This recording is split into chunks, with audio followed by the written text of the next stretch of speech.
Welcome to Shardcast, the Brandon Sanderson podcast. We're a bunch of mega fans giving you the news discussion and, of course, a whole lot of opinions about Brandon's works and the Cosmere. It is a new Mistborn book. We have a new intro. We have a new overlay. It's a new era. The end of this era. I'm Eric, and joining me is Ian. Hey, I'm Weiry. Also joining us is David. Hi, I am Windrunner on the forums, and I was expecting Shannon to go third for some reason. No, so I literally showed you the order that people were in. What? Where? I showed you the thing. Whatever, it doesn't matter. So. Anyway, oh yeah. Also joining us here first. Yeah, we don't know what we're doing. Also joining us is Shannon. Hi, I'm Gray or Gray Watch, depending on where you find me. Usually Gray on the Discord. And for some reason, the algorithm of where I put people decided that Evgeni is last. Hey, what's up? It's because I'm a bottom. That's why. No, let's cut that. Can we say that? No, I don't think we can't. No, this is going great already. We're 2 minutes in here. So. Oh yeah, let's make it more. I have a name, which is Argent. And I also have something very special to show you that is very topical after our next no, we're not contenders. After our next host introduces himself. Oh, I'm Eric. Hey, what's up? Oh, wait, no, wait. I did it wrong. I said my name again. You gotta say your chaos. Yeah, it's going great. We'll get it right one day. Yeah. We're professionals. And I am Chaos. What do you got, Evgeni? Okay, so it's very topical. We're talking about a Mistborn book, Era 2. Okay. And people drink metal. A flask. Ooh. The way you're holding that's going to be really good to bash someone on the head with. It's like, yeah, get them. That is, you don't want to waste. So that. I don't think these are metal flakes actually, but they are flakes. This looks pretty good. Of something. Yeah. You can eat gold. It won't hurt you. Although people do that with gold, actually. Yeah. So. Although this is something called Goldschlager. Okay, that is actually gold. Yeah, that's gold. That is legitimately gold. So I'm just gonna drink some gold, if that's okay with you guys. So I've never consumed this liquid, but I thought it would be fun to go to the liquor store an hour before this episode and spend $30 on a joke. The analytics of just people leaving is like just cliff falling. If you don't like this, you can just skip to the next chapter on YouTube. Okay. if you feel an affinity for the metal, you may be a Farukamist. So just keep that in mind, whatever that means. Yeah, you might not be an Allomancer here. Okay. I will take a very close stock of how my body feels as I consume this. I'm sure you will. Are you waiting for feedback? Yeah, I'm waiting for you to take a drink, man. Okay. No, I was just gonna nose it. Well, I feel a warmth in my stomach.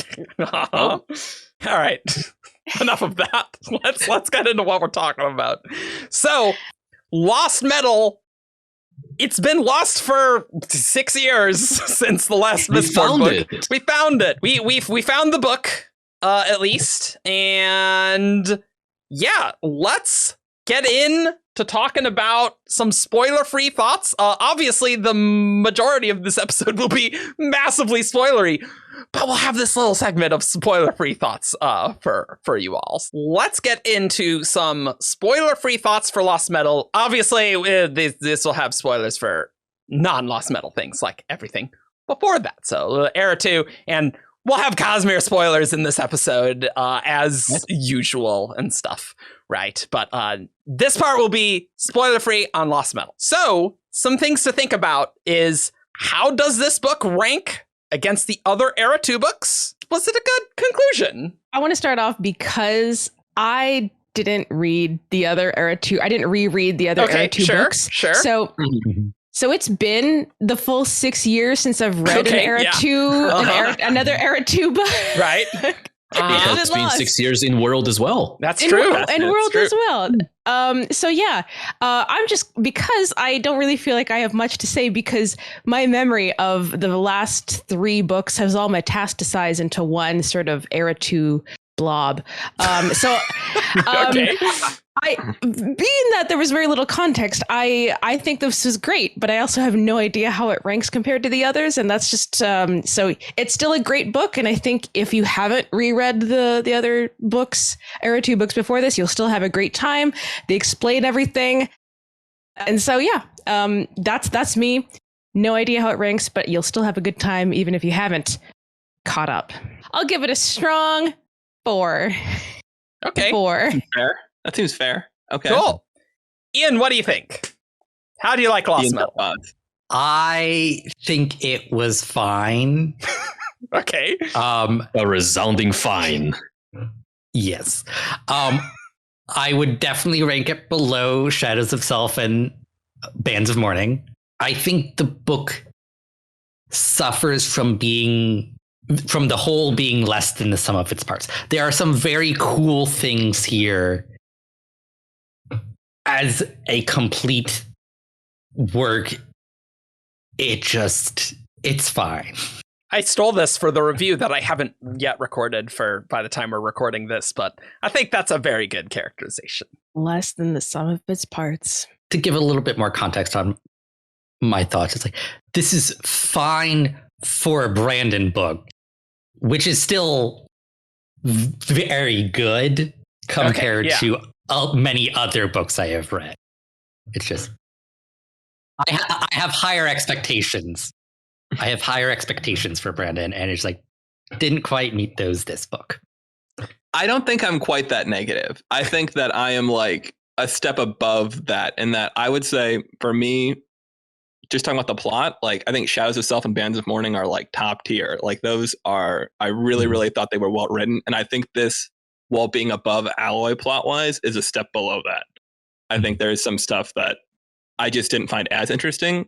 There's a lot to love in this book. I thought the character stuff was all really good and really strong for everything. There was just one of what I would say are the 3 major plot lines that I just was kind of disappointed with. That didn't seem like it felt like it was all set up.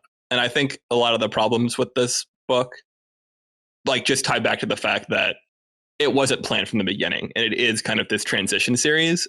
And so there are things that I was hoping to see resolved that I didn't get as much of, and just a couple of things that I hoped that we'd dig more into that ultimately Brandon wasn't interested in exploring as much. So, and Evgeni, what do you think?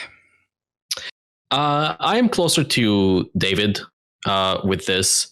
In fact, I might be even less negative about this book than everyone else is, because I'm generally not very negative about Brandon books. Like, there are very specific things in this book that I absolutely detest, and you will hear about them. We'll hear about them. Yep. We'll get into it. Yep. Overall, I liked the book. It is difficult for me to compare it to the rest of Era 2, because it sounds fair to say that the plot was not as good as Shadows or Bands, but all 3 of them are kind of in the same category. First of all of them are better than Alloy, but all of them are kind of in the same category. And it's a category of books where the ending doesn't land. You know, the Brandon avalanche, right? It's when all of the things come together, and it's something that Brandon has been doing less and less over the years, because he wants to like have a character climax here and then give the reader a moment to breathe, character climax there, and things like that. That doesn't work for me as well as a traditional like an Elantris avalanche or Warbreaker avalanche. But I feel like Cosmere is peak Brandon avalanche. That was the biggest avalanche. Yeah, right it there. is. And Oathbringer is great.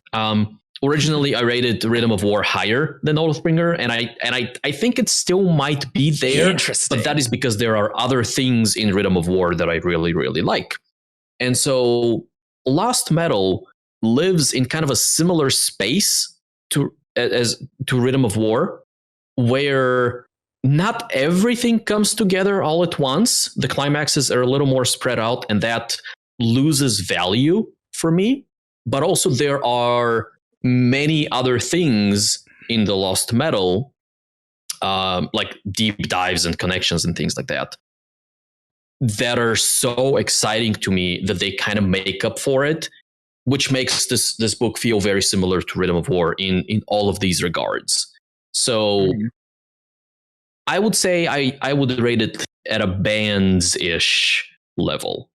Ooh, That's fascinating. I know that I rate bands higher than other people sometimes, but I would say that Lost Metal is a discrete step below Shadows and Bands, just on like I love those books. I think they're so tightly well plotted and just like they go through really effectively. I think Shadows is my favorite, but like they're very different books in a way, and they're both great for different reasons. I did feel that one plot line in Lost Metal kind of was just like, we're just kind of doing stuff. And then there was another plot line that was so much more exciting that I'm like, oh, we're back to this other plot line. Like, it's fine, I guess. So this didn't quite come together as well as Shadows and Bands for me. So I think it is a step below them. It's still pretty good. And so I do want to be clear that I quite enjoyed the book. It's just if I'm comparing it against Shadows and Bands, which I really loved, this doesn't top those for me. Lost Metal has a lot of legwork to do in that it's both concluding Era 2, but also setting up Era 3, which I feel like Mistborn Era 1 didn't really need to do as much, because it's like, all right, we're destroying the world, and like, well, there's new stuff, but like, there wasn't really that much setup. It's just like, well, the world still exists and back to normal, you know? Whereas this one, you know, it's a little different that we're not like nuking the entire world and things there. So it's more tricky, right? To have a satisfactory conclusion. I will say I really liked the character endings for this, and like they concluded the characters really well. I just think the plot was not as interesting to me, like overall. There were a lot of really cool things though, and we're going to talk about a lot of like really like 12 out of 10 exciting things. Like there's really cool stuff. There's I thought it was great character work. Yeah, I think it was great character work as well. Like, I think if you're a highlight. character reader, I think you're gonna have a good time. I totally agree. Like, there's some fantastic character work here. There's Cosmere stuff. We've referred to that on the show before, and that stuff is really good. Which I don't know if you're listening to Shardcast, so maybe you're more in that, like, oh, the Cosmere stuff's really cool. But if you're less into that, maybe that won't be as big of an impact, which definitely raises it for me.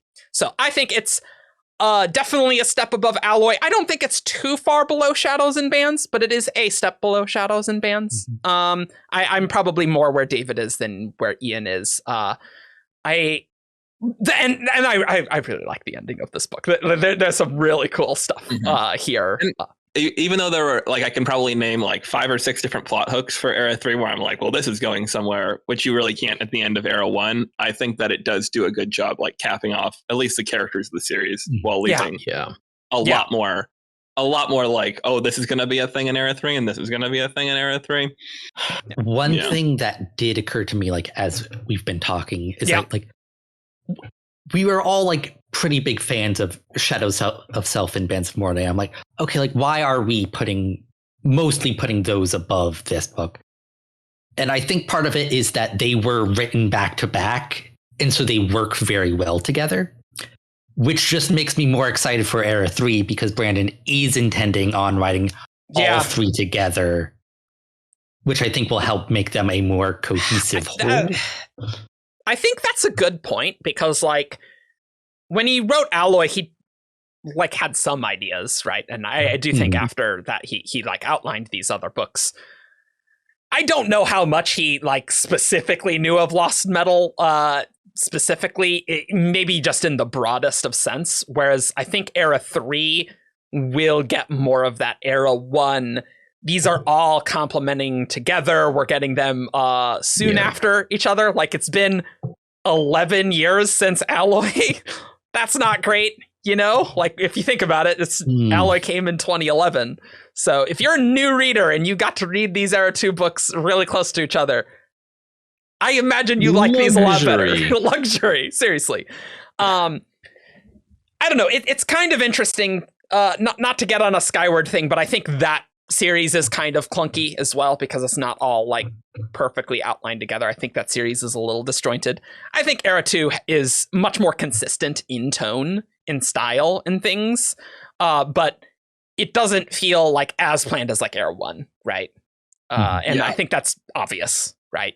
And it's also not as ambitious. So is it time to go into some spoilery thoughts? I think spoilers for everything. We are holding back so much here. So, all right, if you have not read the book, get out of here because I think we're going to have some major spoilers that we're really excited to talk about like immediately. It's just so you know, leave right now. What do you guys want to talk about first? Because I have a thing that I want to talk about first. That like I did not expect Brandon to go so hard in it, even though like Brandon and Peter were like, "Oh, there's some Cosmere stuff." Talking about the Ghost Blood. The Ghost Bloods. Like that's a good spot to start. Like that's okay. They were a highlight of the book for me for sure. This was the plot line that I'm like, this is like the best part of the entire book. Like, holy crap. Yeah. And like Wax and Wayne by comparison was like, it's fine. But like Marassi's plot was so much cooler. And guys, we get to see Shy again. Oh, it's so good. Oh my God. Realizing that it was Shy was one of my favorite moments of like, it's so her. Good. I've been waiting for her to show up again. Because I thought like before this book, I thought it was just a dream. I was like, oh, that wouldn't be nice to see Shy again. And then here she is. She's here. She's like, she's not even being introduced to stuff. She's in it. She's already involved and getting she's a secondary character. Yeah, she's a secondary character. Her feet are fully wet. She's not wading in the pool. She's swimming in the deep end. She is in it. I did not expect that. Just to see Shy again so prominently. Yeah, and I think it's better that way. Like we've seen so many characters be introduced to the Cosmere. We don't need to see Shy go, "Oh my gosh, it's so crazy." You know, like it's much more fun. She like caught up with Boyd and just being like, "Yeah, what's up?" She caught up with him like she said she was going to do, and that happened off screen, I guess. But it's sort of like they're there. I'm watching you at each other in the trucks. Yeah. That was a great scene. They give each other the hey. I know what's going on here. Let's put the meme of the oh my god, the Umbrella Academy. So but like, how cool is the Ghostblood stuff? I mean, we learn about all the autonomy stuff, which is great to get like the wobs that we sort of knew if you're like in the fandom. It's like in the book. Hell yeah, love it. Also, we were totally right. It was autonomy. So I think that's fairly confirmed. But look, I remember 2017 and 2018 is like, oh, it's Odium stuff. I'm like, no, it wasn't. We were totally right. So there. There. Yeah, you know. And this goes all the way back to a WoW that was like, it's a shard that we've seen. Yeah. Oh yeah, it was a long process of elimination. Oh yeah. Yes, I remember that. Like, what's the metal and they called it Trellium. Cute, because that's what the yeah. But we see Marsh, who's amazing. Love Marsh so much. So good scene of him just like, how'd you do that? Dralman in practice. It's just like Marsh gives like no craps about anything. It's so good. And it's the biggest flex. I know. And he is still so mean to himself. Like he's still like, I almost destroyed this world. And you're like, it has been 300 years, man. Like he saved the planet. And he's still just going like, I could just give more, I think. And we see Kelsier on screen, and he's back. We interrupt this program to bring you. And now we're going to sing a song. Who's been messing with everything? It's been Kelsier all along. Thanks to Kelsier, frickin' Kelsier. It's been Kelsier all along. And now back to your regularly scheduled program. When we went to the Ghostblood Manor, like those chapters, so good because I don't know if you guys noticed an Elantrian there, Kais. She's not an Elantrian. She's from Elantris. Oh, she's though. from Elantris. Yeah. Yes, sorry. Yes, her brother's the Elantrian. But- Aeroline. Yeah. But she's there. She has a Seon. We have She's the protagonist of Elantris too. Yeah, that's true. Like, Yeah. like one of the protagonists. Yeah, that's totally confirmed. Like that's She also great. has the best code name. Code names are stupid. I Code love names her. are stupid. It's so good. And then It cracked me up so much. so good because Kelsier loves it, but it's like, okay, the code names are stupid. Long story, code names are stupid. We see Twin Soul who has Aethers, and so welcome. This is the introduction to Aethers. So it's very interesting how like there are these Cosmere connections. That's like, oh, this is from a previous world, but the Aether stuff. There's no other book like it's this book that you're learning. It's this book. Yeah, he's been talking about wanting to do like a pre-cameo before because he's like, they're all retroactive. People are like, oh, this happened? Oh, okay. And now he's finally slipped something in before he can do the planet, Yeah. which is kind of fun to see. Yeah. Because all of them, I don't know about all of, well, except for like the offhanded like Dragonsteel and Aether mentions in Moraze's collection. Sure. right? Yeah. All of the cameos and Easter eggs have been, here's something from a previous book or a previous series that we've published. And so now that flips it. Now And there's it's cool. Aethers, which I think's cool because I think in Rhythm of War people criticize like the Vasher Kaladin fight there. I mean, Vasher also like nopes out of the rest of the book, which is a little weird, admittedly. But it's like, does this really work if you haven't read the stuff before? Or Brandon's just like, well, there's Aethers, and we're just going to explain it here, and Marasi's going to learn with you as the reader as to what's going on. And then, Purified Door. Pure investiture. Okay. Like, what does that even mean, Brandon? And then, autonomy just dumping a perpendicularity. Somehow, what does I say, like beyond all reason or something like that? Beyond all reason, autonomy manages to have these perpendicularities. That's crazy. Yeah, it's something that she apparently does, if not often, then regularly. And then they don't understand how it works, which is fitting because we also don't understand how it works. I do love that so much about autonomy in this book is like characters who know more about autonomy than we do are just like, yeah, autonomy doesn't make sense. Like Harmony says that, the Ghostbloods say that. Telson is like, yeah, autonomy's weird.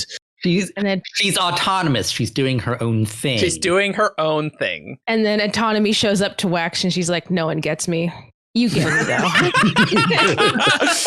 It's like, oh man, you would be so good, Wax, if Harmony didn't get to you first. Telson doesn't really understand me. Or Anytime where there's those red glowy eyes and like Wax is communicating, like both with Telson, but especially autonomy, that's good stuff. That's really good stuff there. And it's really exciting. But yeah, I really think that the Marasi plotline, and we'll go into more details. Good. The Marasi plotline was so good and interesting. Like as soon as we like get to the Ghostbloods headquarters, all the way to the end of that, I'm just this is the best. I think part of it was like Marasi gets all like the cool new stuff. Like even at the very beginning in part 1, like getting to see her use like the grenades and stuff. Yes. That's when I was immediately hooked on like, oh, cool new magic thing. Like it was a great fight scene where her and Wayne are going through like. I was just like looking at her to use this new power. It's an old power, but in a new way. I was just like everything that she gets to do in this book or learn in this book is like so good and refreshing. Like, I guess like Wax gets like the scene where they're trying to like break the metal. They're trying to split harmonium. Yeah.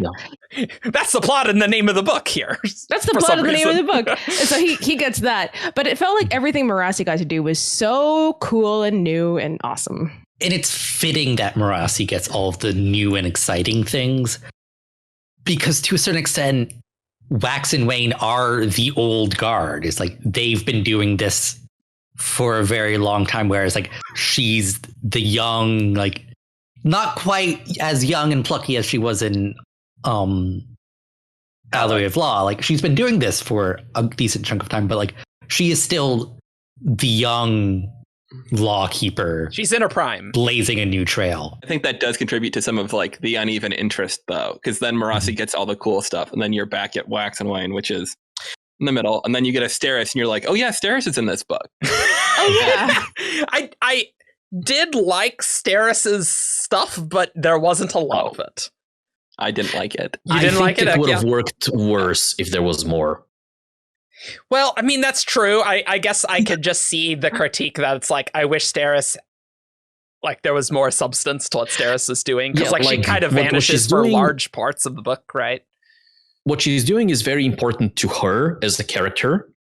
Mm-hmm. It is not, I mean, in the grand scheme of things, it is not as important as, stopping all of the bombs and things like that. She is saving lives, but in a kind of a not exciting way, in a way that doesn't really, like, you don't write books about people evacuating from a city Well, you can when the danger is not even here. Yeah. You can do it, and I actually do think it's a great premise, because I'm like, ooh, infrastructure, ooh, like she's inventing like the concept of like emergency services. But I'm more like Steris in that, like, I think this is a good plot. It's just I agree there shouldn't have been more of it. Yeah, it's like the issue with Steris's whole plot line is like, it's pretty much there so they can have that whole scene with the bands, which is setting up for Era 3. And It's that weird. scene just does not work. Oh my God, I hated that scene so much. I was so angry. I disagree. I actually disagree strongly with that. Okay, that's good. I think that is a very important scene that Brandon wants in there. But those, like, Steris's plot is there for the sake of Steris's plot. Like, her character after bands was close to being complete, but like there was more to her journey, to her acceptance of herself and her skills and so on. And that's what these things do. We've gone from bands where Wax and Marasi, and to a small extent Wayne, begin to appreciate her, or continue to appreciate her, to a situation where the city of Elendil is like, oh yeah, this lady, she knows her stuff. Yeah, I that agree is with fair. that, but I don't find it that interesting. The way I look at it, I think, is a little bit like, I feel like a bunch of characters had their character peak, their character arc conclude in Bands of Mourning. And I think Wax is an example of that, where this essentially served as like a wrap up for him. Like he's kind of seen his moment. He's experienced his realization that he can be responsible and be a lawman. And in a similar way, I think Steris also had that realization where she rates herself as like a 7% usefulness, and then because of her planning, ultimately does like save the day and like allow basically nothing. Like Suit would have won without her pre-planning, and so for me that was a big moment. And I guess I just didn't really get a lot from the larger like realization of everyone saying, "Oh, Steris, you're great," because she is great. But like I feel like she already knew that. So I didn't feel like she needed to learn that again. I kind of disagree in the fact, like, I do think it's valuable to get that kind of external validation, because it's one thing to like have to fight against the world to say like, no, you're always fighting to say, no, I'm worth it. I'm good at this. And it's another to finally have the world agree with you. And then so you don't have to be fighting anymore. But something that you were saying about like this being like the resolution of some character arcs were already resolved before this book, that really struck me in terms of what we were just saying about Marasi. Like this almost felt like the baton handoff from Wax to Marasi in a sense. Mm-hmm. Like obviously Marasi isn't exactly getting another story after this either, but that's kind of what it felt like the handing off of like the what's important. Wax is like, no, I want to be done. This was his book of saying, I'm done. I don't want any more of this. And this was Marasi saying, no, I want more. And that's kind of the thematic handoff between who's going to take over now. And like Wax's arc is weird, I think, in this book, because I think Wax had such a big character arc in Bands with like coming to terms with Harmony, that it's like his arc is like, all right, I guess we got to do one last job, you know, like that it's sort of one last vibe, job. right? Yeah. And it's like, really, Wayne's the main character, not really Wax in this one, right? Yeah, he is. Yeah. And I kind of had an issue with Wax because it felt like a lot of the things he was dealing with were things that got resolved at the end of Bands. I can see that. Kind of, the impression I got at the end of Bands was like he had come to terms with Harmony and now he's just angry at Harmony again. And I'm like, I thought we resolved this last book. Like, this feels like post-trauma of like there's still like this is a more realistic way of like there's always something to be dealing with in terms of emotionally. There's always something to be dealt with. Like, yeah, it just feels like too much. Like he's like refused all contact with Harmony. Like I feel like, yes, like you've said, like I don't want to work for you anymore at the end of Bands Morning. Completely fair. I feel like at least if Harmony sends you a message, you should at least listen to what it is. Maybe he has a good reason. Like you can say like, no, I don't want to work with you.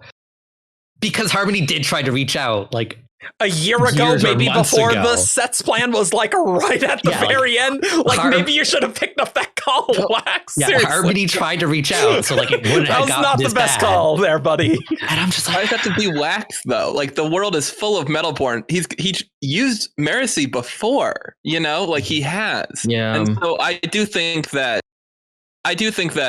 Wax didn't feel that angry to me. Wax felt more like he and Harmony were at a good place, but like he and Harmony had that realization where, you know, he's always doing his like freedom or duty, you know, like his whole thing. And then he had that realization that, oh, like I can embrace my duty and it can be an adventure. And he's done that. That's what he's been doing for 6 years. And then Harmony comes along again and is like, hey, do you want to come on another shoot 'em up? You know, he knows what Harmony's offer means. And he's like, no, like I'm doing what you told me to do, man. You know, like he's like, it's just not really like I if I were Wax, I wouldn't really have anything to say to Harmony. Like they're good, but they're not like they're not going to be have best buds, right? Yeah. Like, Yeah. Cordial, but not friendly. Like, because throughout Bands, there is active anger on that's Wax's gone. And and that's gone. Now it's like, hey man, you messed up with my life. Yeah, we kind of kissed and made up, but also we're not back to being buddies. And I think it's fair when the person you're working for makes you shoot your own wife and keeps that from you, that you're like, I'm not thrilled about that. And It's twice. Steris did not get shot in this book. That's good. 5 out of 5 stars. There's still time between Era 2 and Era 3. because I very much agree with what Harmony did. I understand Harmony's rationale 100%. I'm like, yeah, fair. So in this book, it's like Wax. It just like it feels like this had already been resolved, and it's like, why are we rehashing this? Because like obviously Harmony, like, yeah, Harmony did a terrible thing, but like that was the least bad thing Harmony could have done. Yeah, but it's still. This is about emotions. This isn't like. Yeah. It's still a bad thing, right? Wax understands that there was no, like, this was the best course of action, but all of the courses of action, including the best one, were bad. And so you don't want to, like, you want to distance yourself from, like, situations like these. Yeah. He understands, maybe he forgives, but that doesn't mean that he is happy to go back and, like, I think for me, this is this may be realistic. This was not interesting for me. Part one, it just felt like it didn't feel like he was like constantly pushing it off. It felt like there's enough interesting things happening in part one, like splitting harmonium and all of that kind of stuff. Like he got to it, like actually I felt in pretty good time. Like when there was actually the first breather moment, it felt like he got that little like, oh, okay, I'll talk to Harmony resolved. It felt like to me. Yeah, and it felt like also just kind of like in part just because Brandon, like a little bit of the story needing to happen this way, you know, like it doesn't work if Wax picked up Harmony's call a year ago, because then this doesn't happen. You know, Wax needs to not answer the phone call. Yeah. would I be right, Ian, in that like it's not fun because it just feels very similar to what Wax was doing in Bands? Yeah, it's like narratively, it's like I've seen this before. Okay. Personally, like that's fair. I think it would have worked better if like Harmony had tried to like hadn't reached out a year ago.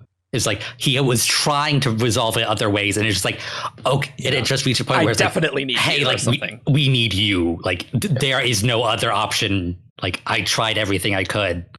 No one else can do this. And that would play nicely with Kelsier's epilogue, which I am very pleased I can say these words. That Kelsier epilogue was The Kelsier the epilogue. best epilogue. Like I loved the Era 2 characters and stuff, but like seeing Kelsier and Sazed talk, like, it's so good. It's so powerful. It is so powerful. good. But in it, one of the things that happens is he calls Harmony out.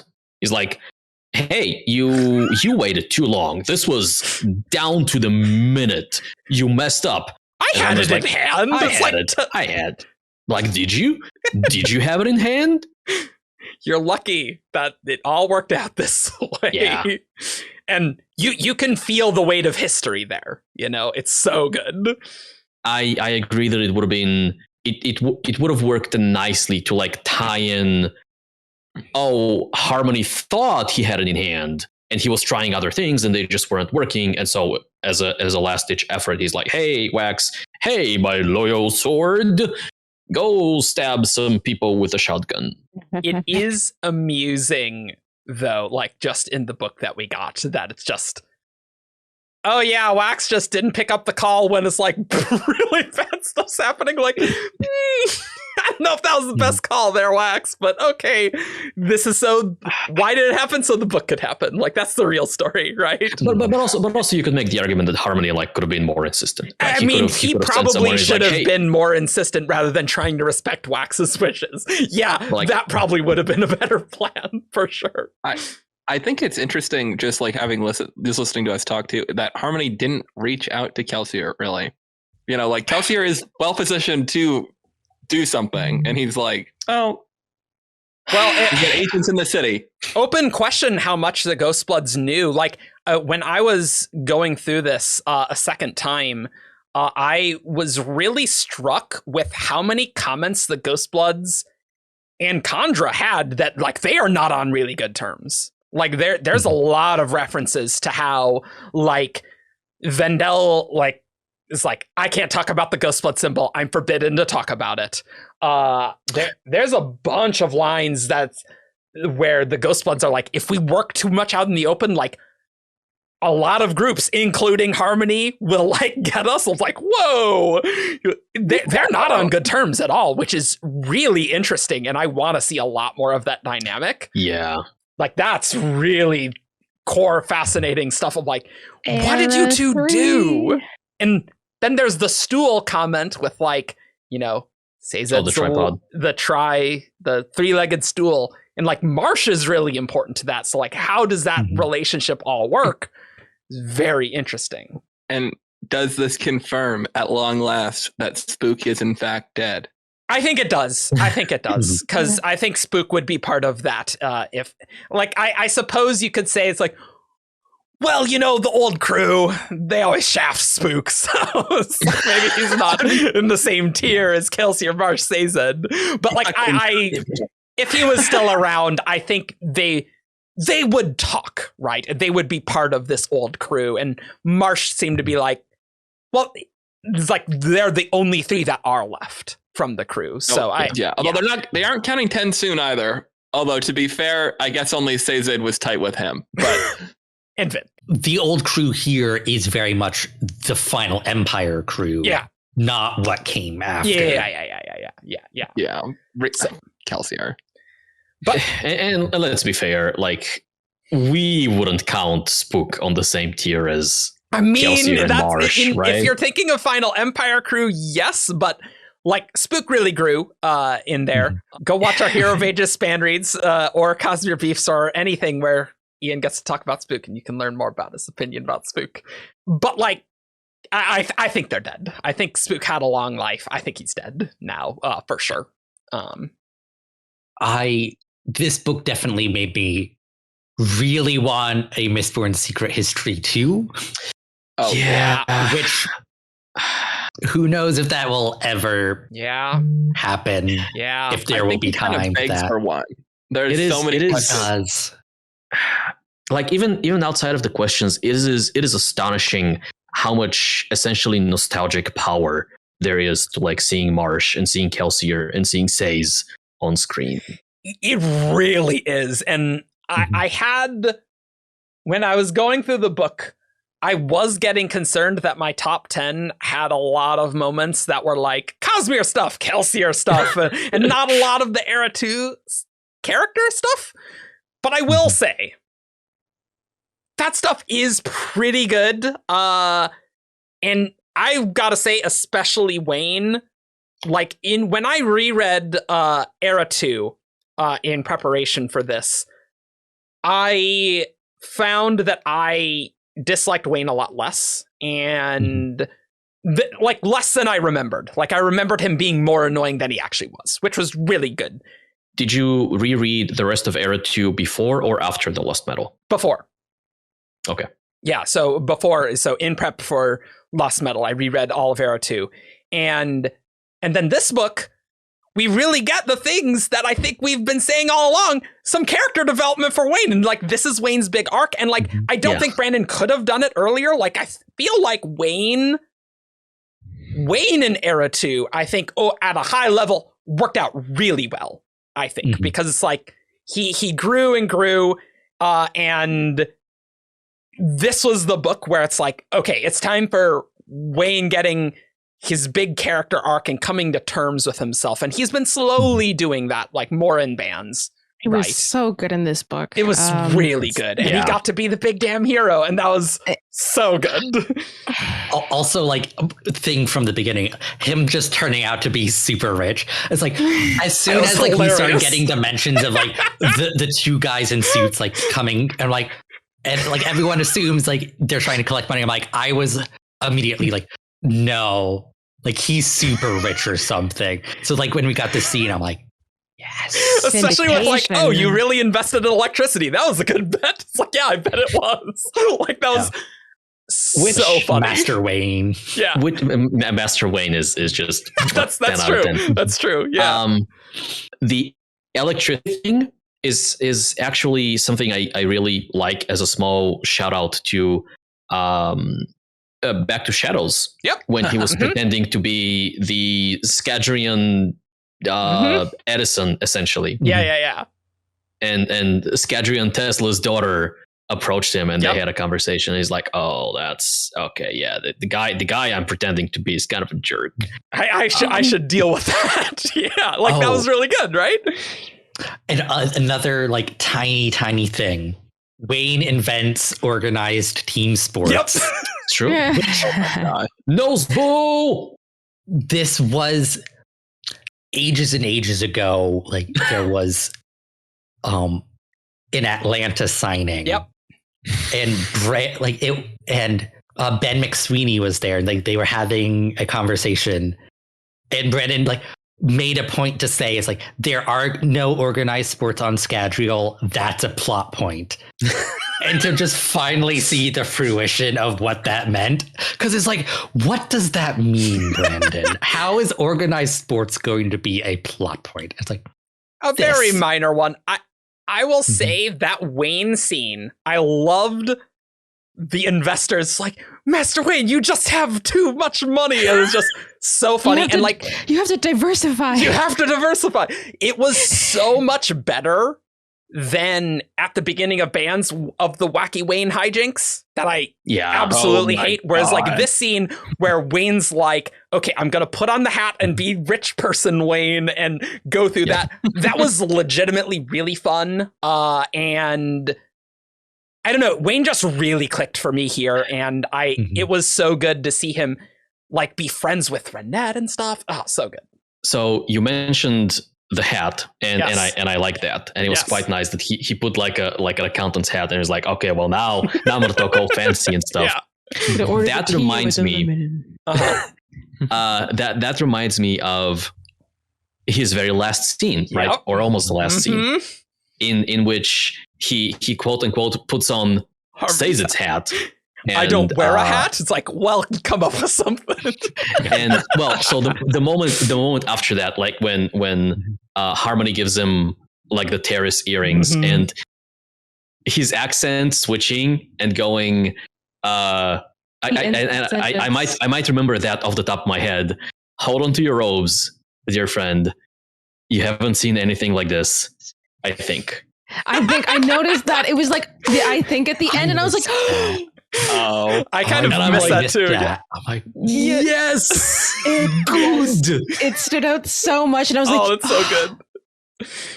Wayne That with is the great. God hat on. God hat, yeah. I am an avowed Wayne hater. Okay, Long-standing Wayne hater, and I thought he was really Still? good in this book. you're really He good. was really Nice. good in this book. I thought. Yeah, Brendan did a good job. he did everything I needed to see from Wayne, because I've been very upset about Wayne in the past. I don't think this is a big secret, Nope. but yeah, I'm with David in that it's like, oh yeah, he did everything that needed to happen for Wayne happened in this book. It was so good. You know, he finally resolved his whole thing with going to see this poor Yes. girl who, of like the daughter of the man he shot, and I'm like, Yeah. thank you for like facing this issue head on, Wayne. I'm really proud of you. Yeah, it wasn't like off screen. Like head they on. had a conversation. He and Renette had the talk, and they challenged him about it, and Yeah. he was like, all right. And it is all was- about like that Wayne hadn't forgiven himself, right? Like he's punishing himself. It's like you It was don't everything need I needed to to do that. see. They pointed out that he was making it about him, not about her. I was like, literally, it was as if Brandon had like read obviously he's never read what I wrote about Wayne, but it was like everything that I've ever had a problem with, it was like completely resolved in text explicitly. Excellent. I think that must have job. just been the plan that like It must Brandon have been the knew plan. that like Wayne is a flawed character and I need to deal with that, right? Yeah. It's And just I mean, Brandon clearly like has known what the problem is with like Wayne just repeatedly going to this girl. Yeah. and, It like, felt like digging up extremely the planned. It skeletons. felt it didn't feel like, oops, I need to fix Wayne here at the end. It felt like this was always going to be what he needed to understand and learn. journey. It was great. that compared with like Wax, where like Wax is sort of he doesn't really have a character arc too much in this book. He's just like in endgame mode. Like he's Yeah. realizing that he doesn't miss it, and that's fun. But Yeah, he's but, not like, really there's not- changing. Yeah, there's not much going on there. Whereas like in the Wax and Wayne plotline in part 3, Wayne is the person getting the character development for sure, right? Yeah. Mhm. So I have a question for all of us. okay. While we are still on the Wayne, Yes. the Wayne train, if you will, Ooh, the Wayne Um, train. there's a strong through line in this book about Wayne hiding his pain and just presenting a jovial face, and then what's her face? Gertruda, not understanding the whole pain thing. So I have seen people speculate that this is the case with Wayne, that he is forcing himself to present a jovial side. I've seen this before Lost Metal. Like people have picked up on this or thought they've picked up on it in the previous 3 books. Yeah. I did not. Like Oh, this okay. is not the picture I've had of Wayne. Yeah. And so him presenting this side is, I like this version of Wayne better than the version that I've had in my head throughout the first 3 books, but it also blindsided me a little. It felt like this was not Interesting. something that was set up in the first 3 books, and now we are trying to almost retroactively kind of catch up the reader on this is what's actually been happening in Wayne's head. Interesting. I Which definitely I am. yeah. I'm a pretty dumb reader. Like I don't pick up on a lot of these things. I am Cosmere curious things you where pick the, up, character things not so. I did feel like this was something I always knew. It's sort of the what's it called? The trope archetype of like the sad clown. It's like the people who are like really fighting to be the funny person in the room. Yeah. Are like usually are like the ones who have like the really tragic, and they're always like trying to hide it. It's like a mask. Yeah. And so like this always felt like it, especially because we already knew these things about Wayne. Like he has this guilt about like he can't hold a gun in his handshake when he does it, and he's punishing himself with this girl. It did feel quite clear to me in the first 3 books. So like this was.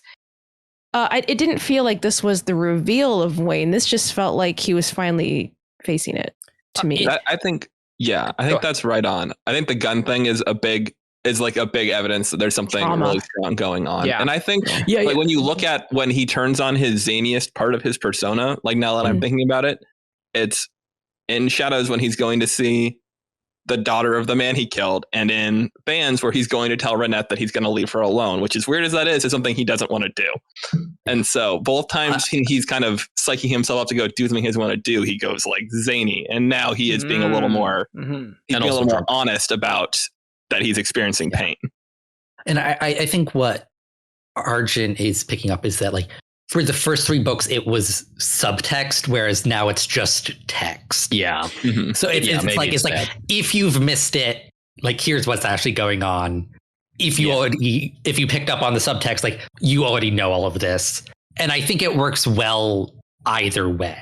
That was exactly what I was going to say, Ian. Like this is the book where it's shown a spotlight on it. And I don't know if I would have picked up on it if I hadn't been doing Shardcast and like really analyzing Wayne, because like before, like in 2015, 2016, I'm like, Wayne's fun, maybe a little too zany, and it didn't get too much deeper for me. And then in Shardcast, I'm like, oh, he is a deep character. I need some more character development for him, and this is what we got. So I'm like, oh, interesting. At a high level, I really liked it. And admittedly, Shannon, before we did like Cosmere Beefs, it didn't even grok to me that Wayne treated women so poorly. And I'm like, oh yeah, that's a massive problem, isn't it? Yeah, because the thing is, I love this character archetype. I love this sad clown. It's sort of like, it didn't even occur to me that this was only subtext, because like that felt like maybe I'm just a subtext reader. I don't know. But like it felt like obvious from the beginning. And I love that kind of character. It was just, oh, he's such a jerk to women. And he like that really like, it was so disappointing because I love the archetype that Wayne is. I was like, yes, I can't wait for the mask to come down and for like the real Wayne to come through, and like let's see happen. But it was just, he was such a jerk in like some other ways that I was like, oh, he's ruined. That's not a mask. He's ruined. He's just a jerk. Definitely in my reread, it was, I did pick up on those things, but just in my first read, I'm usually blazing through these books really fast here. And to actually touch on like the subtext versus text thing is like, I think the same thing happens with Steris, like in Alloy and Shadows of Self. Like she does fly under the radar for a lot of people. Yeah. Where it's like, if you're looking, like you can see like what's going on with her. Then in Band's Morning, it's like Brendan's like, okay, like here's what Steris actually is if you've missed everything I've been laying down in Alloy and Shadows. Yeah. Sure. So what did you guys think of Wayne's death? Because he dies. Gasp. I know. I saw it coming throughout the whole book, and I was hoping to be wrong. And it was one of these deaths, because usually I'm so opposed. I'm like, the author shouldn't kill people. In D&D games, people shouldn't die. I'm very opposed to character death in general, but this one actually felt like really, it was the whole arc. I usually don't go in for like death as like a proper conclusion to a character arc, but this one just felt like, oh, this is okay. I think like the people he's leaving behind are going to be okay. I think Wayne himself is okay. It was great that he actually gets a moment post-death hanging out with God, and he gets like, who gets character denouement like after you've died? It's amazing. Like it happens a little bit in the Cosmere, but it's one of the best parts of the Cosmere that you can have those moments. I feel like you're dead now, and how are you feeling? Get an entire book. And Wayne, it was the fact that Wayne was okay that like kind of made me feel like I wasn't as devastated as I thought I was going to be. I thought I might have been more angry, or I was very sad. I was like, I think like of most people, I think I was most sad for Marassi because like she and Wayne actually had an existing partnership, and like they were probably in each other's lives more often than even like Wax at this point. Like they saw each other every day. They were working together. Yeah. You know, it was. I mean, Wax was a lot more accepting of it. Like he was right next to the explosion, and he was a lot more okay with it than Marassi was when she heard that. Like she was in complete denial. And so like I felt most sad for Marassi on the whole Wayne piece, because it was like, oh man, like she's gonna be so hurt, she's gonna be so all that. But then Wayne was like, he was like being really inappropriate with God and being like, okay, I gotta think of a really good question. You know, like, it's like, don't make this skeevy. Yeah. Don't make this skeevy, Wayne. What is it that Renette always tells you? The other thing, Wayne. The other thing she tells you. It was good. So that was kind of like, you know, in like there's this whole idea about like when you witness, like you go to a play that's a tragedy, kind of what helps the audience get back to reality is like when they come out onto the stage afterwards and give the bow. It's sort of like this little transition moment after the story to remind you that, okay, no, this is over. We're coming back to real life. Remember, these are actors and everything is going to be okay now. And it kind of was like, felt like that's the same purpose of it. It's he died and that's his story. But now remember, the story is bigger than this and he's going to be fine. And it was transition. Yeah. The thing I like about it, and it's very much like Wayne is okay with it, is an important part of it. And I think it's the ending Wayne would have wanted for himself. He chose it. Yeah. The biggest bang. But the other thing is like, it was him and Wax at the end. And he saved Wax like Wax saved him all those years ago. Yeah. It's like, you have a wife and a family. I'm going to save you. As opposed to like, it's also like a good parallel to like the man with a wife and family he killed. That kind of sent him down. It's like I don't nice need little you for parallel this moment that I just thought of. He bookended it. I like the end for Wayne. I'm always sad when a character kind of like overcomes like something that is like a great source of pain to them, and then doesn't get to kind of like go on. Die.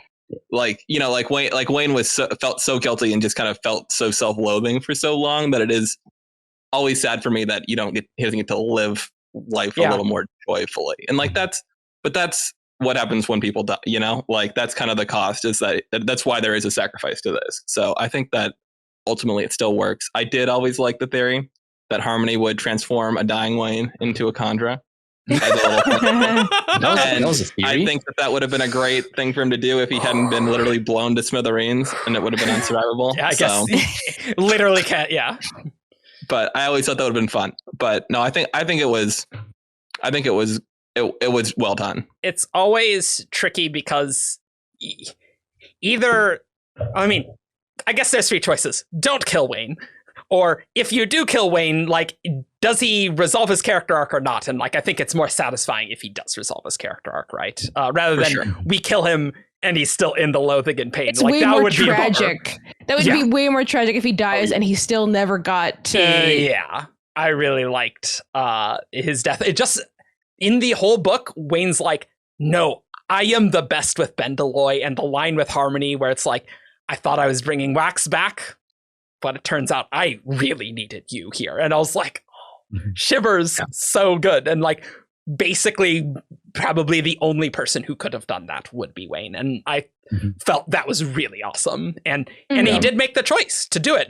Like, there was a chance that something else would have worked, but Wayne's like, no, I'm doing this. This is the right. Yeah, the alternative was not great. Like, no, it was a bad choice. I think it was like 1% or whatever. Another plan. Like, yeah.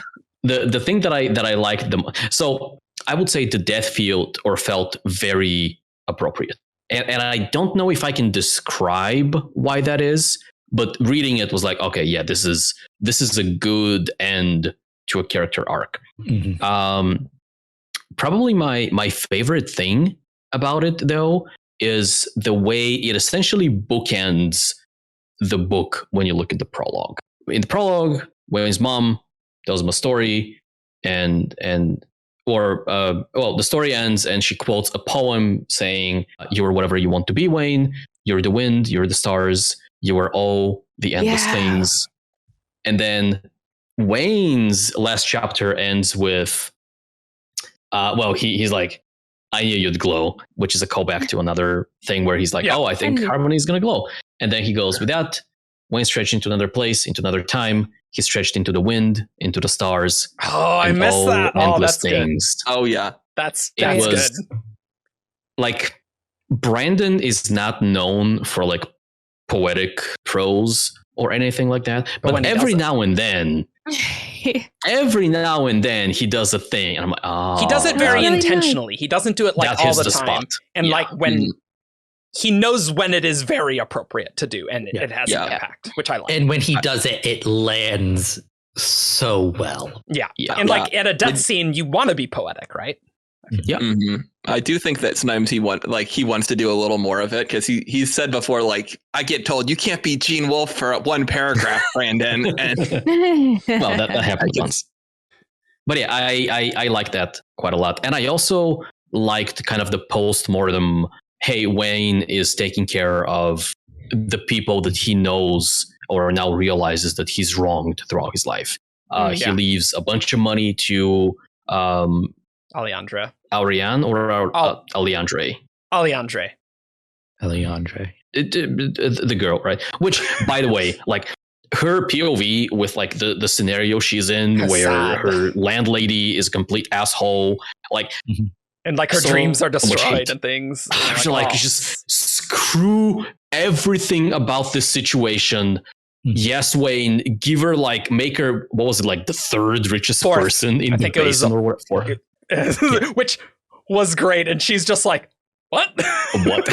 Which means Wayne was the fourth richest person in the basin. Like, like at least because he doesn't give her all of it. Yeah, he gives the vast majority of it. But he's also got provisions for Ranette and like for her to like. He's got land for all of them. Yeah, that's but so I think funny. Those things are mostly just a drop in the bucket. Oh, sure. Yeah. Sure. But I did like those kind of, okay, he's taking care of these. He gave Marassi his hat. Yeah. The lucky hat. Yeah. Oh, and I like the Alejandra note that's just sorry. I'm sorry. Yeah. Which is like, you know what? Don't say anything more, Wayne. That's for the best. You did it. You did it. Congrats. Yeah. Great. Yeah, that. You don't need to say more. It was so short. I was reading quickly as I got to that part, and I was like, "Wait, where was the note?" Like I had to like get back. And I was like, "Oh, it was just sorry." That's always my trouble with Brandon endings, because I'm just so pumped and I'm just like blazing through it. You know, Brandon did such a good job with Wayne that I love how he did it through all these Era 2 books. Like that was planned, which is interesting because he usually doesn't plan character arcs that much. Really, right? He usually does discovery. Work with characters, whereas this felt very deliberate. I mean, he probably didn't know like exactly how this. Yeah, I don't know how much he planned. Probably not a lot of the specifics in Lost Metal, but he clearly knew the shape of this. I feel like. Cool, friends. Well, we talked about. I mean, we barely got into anything really. There's. You know there's going to be podcasts on like the Ghost Floods, Harmony, Trell. We haven't even talked about Autonomy and Trell really like at all. We're just like, wow, cool stuff. Let's go through. But let's go through and complain. Let's get some complaints in here. I think like each of us have like one thing we're dying to like complain about here. I think that is accurate. Definitely. Who wants to go first? I feel like my complaint is the most superficial of them all. Yeah, so let's have you go first because you referred to it before. let's get out of the way, and then you guys can have a serious conversation, and I can just drink my gold. Yeah, I have another superficial thing to follow you up. Okay, good. Mawish. What about it? The fact that Mawish, the word, refers to the nation itself.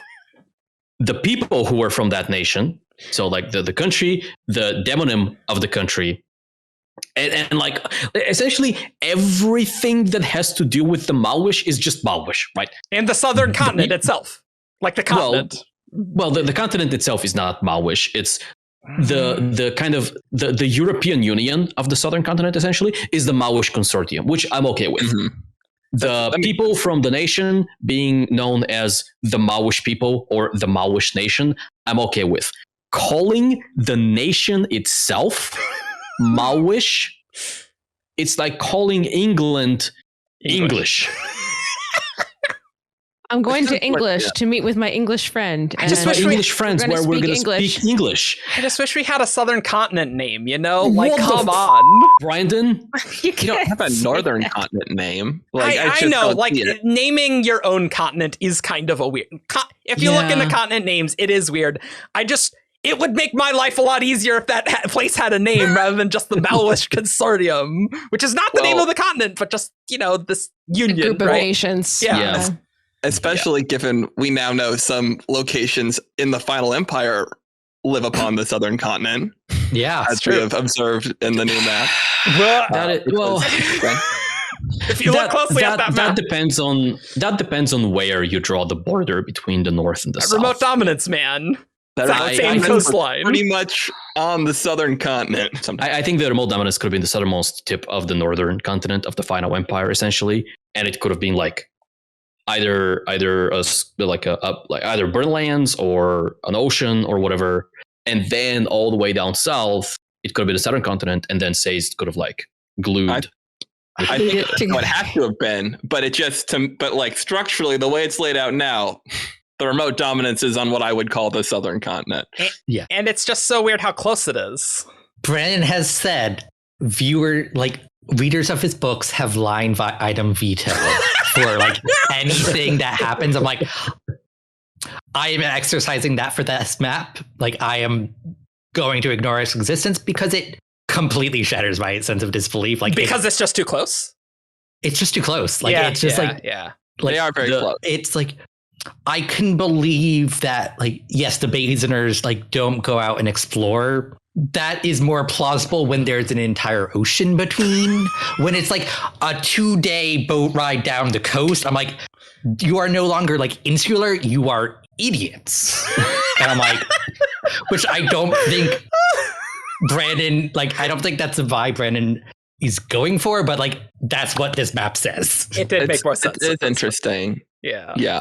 If you look where the end of the Malwish Consortium label is, it is very, very close to where Sazed runs to in Well of Ascension when he goes out to the Conventicle of Saran. It is quite close.Maybe we'll have already done a video complaining about the map. Can I just add on to the Malwish? Not the name of the continent and stuff, even though I agree with you, Evgeni. I wish we had some better naming terminology. Yeah. If only for the Coppermind. All Brandon could have done was like give the nation itself a name, like Maui or Malwa or whatever, something, or not even name it. Like, it would have been far from ideal, but I would have been okay with like not giving a name to the nation. It's like, yeah, he's got a name somewhere in the back of his head, whatever. We're just going to refer to these people as, the Malwish people or the Malwish nation or whatever. I guess it just makes sense to me, though. It's a consortium of 5 peoples. The Malwish are the most have apparently. No. This is okay. This is okay. The Malwish consortium is like the British Empire. This is fine with me. Sure. I have 0 issues with that. My issue is with renaming Britain to British. But like, it just makes sense to me that you're like, oh, they're from the Malwish consortium. They're the Malwish. Like, it just seems like a very straight line. No, those things are both true. Those things are both true. I'm talking about something else. I'm talking about Renette saying, oh, we're going to Malwish. You don't say you're going to British. Going to America instead of we're going to the United States of America. Like, I just. But like, she's saying, the equivalent would be she's saying we're going to American. We're going to British. Because we're going to American. We're going to American. I see what you're saying, but there's no reason that the word cannot be the same. Like, it just doesn't. But it's not the same in like any real world country. There's no country where that happens. Is that not true? Maybe in English. But like, It's I feel like probably that's a something. thing that probably happens in the world. Probably. Like, Yeah, it's but we are crazy. reading these books in English. Brandon's writing them in English. Like I'm not saying it's impossible. It is just so rare and unusual and unlikely that it kicks me out of the story. Because this is not how language works. Or I mean, it is how language can work, but it's not how it usually works. I wish it was we're going to the consortium or something. Okay. Like it's something like that. Like I think going, like you wouldn't say I'm going to, like instead of European Union, I'm not going to the European or European. Like it's not. Well, the name. I- we can, I we can can see- canon it as Mall Land, and we'll just. I mean, move that on. would be strictly better. I will regardless of accept public- that. Yeah. Like Yeah, it's gonna yeah. annoy Stupid me name, because of but the it went- land thing. Yeah, but Yeah. but at least it will work. I want to steer this in a slightly less silly direction. Oh, yes, Ian? Well, it's like because like I did say I had another Oh, superficial go thing to for it. follow up. Okay, go for it. So to move on to another very minor superficial thing I don't like. I have ranted before about how Harmonium is a stupid name for Oh, God right. metal. Yes, I have a I'm shocked question. that this would. I have a question for you before you get too into it. Do you Okay. not like Harmonium because it sounds stupid or because it's not consistent with the other god metals? A bit of both. Like, Interesting. it started as like this breaks the pattern and like ages ago, and since then it's just like like this is a nonsense name. I'm like, this is like a musical instrument. Like that. I mean, it's a But real also- word, right? They get confused in worlds, like you think? iron you can use for a few different That's true. Hey, Ian, I have a question for you. How do you feel about Milan going to Shadesmar?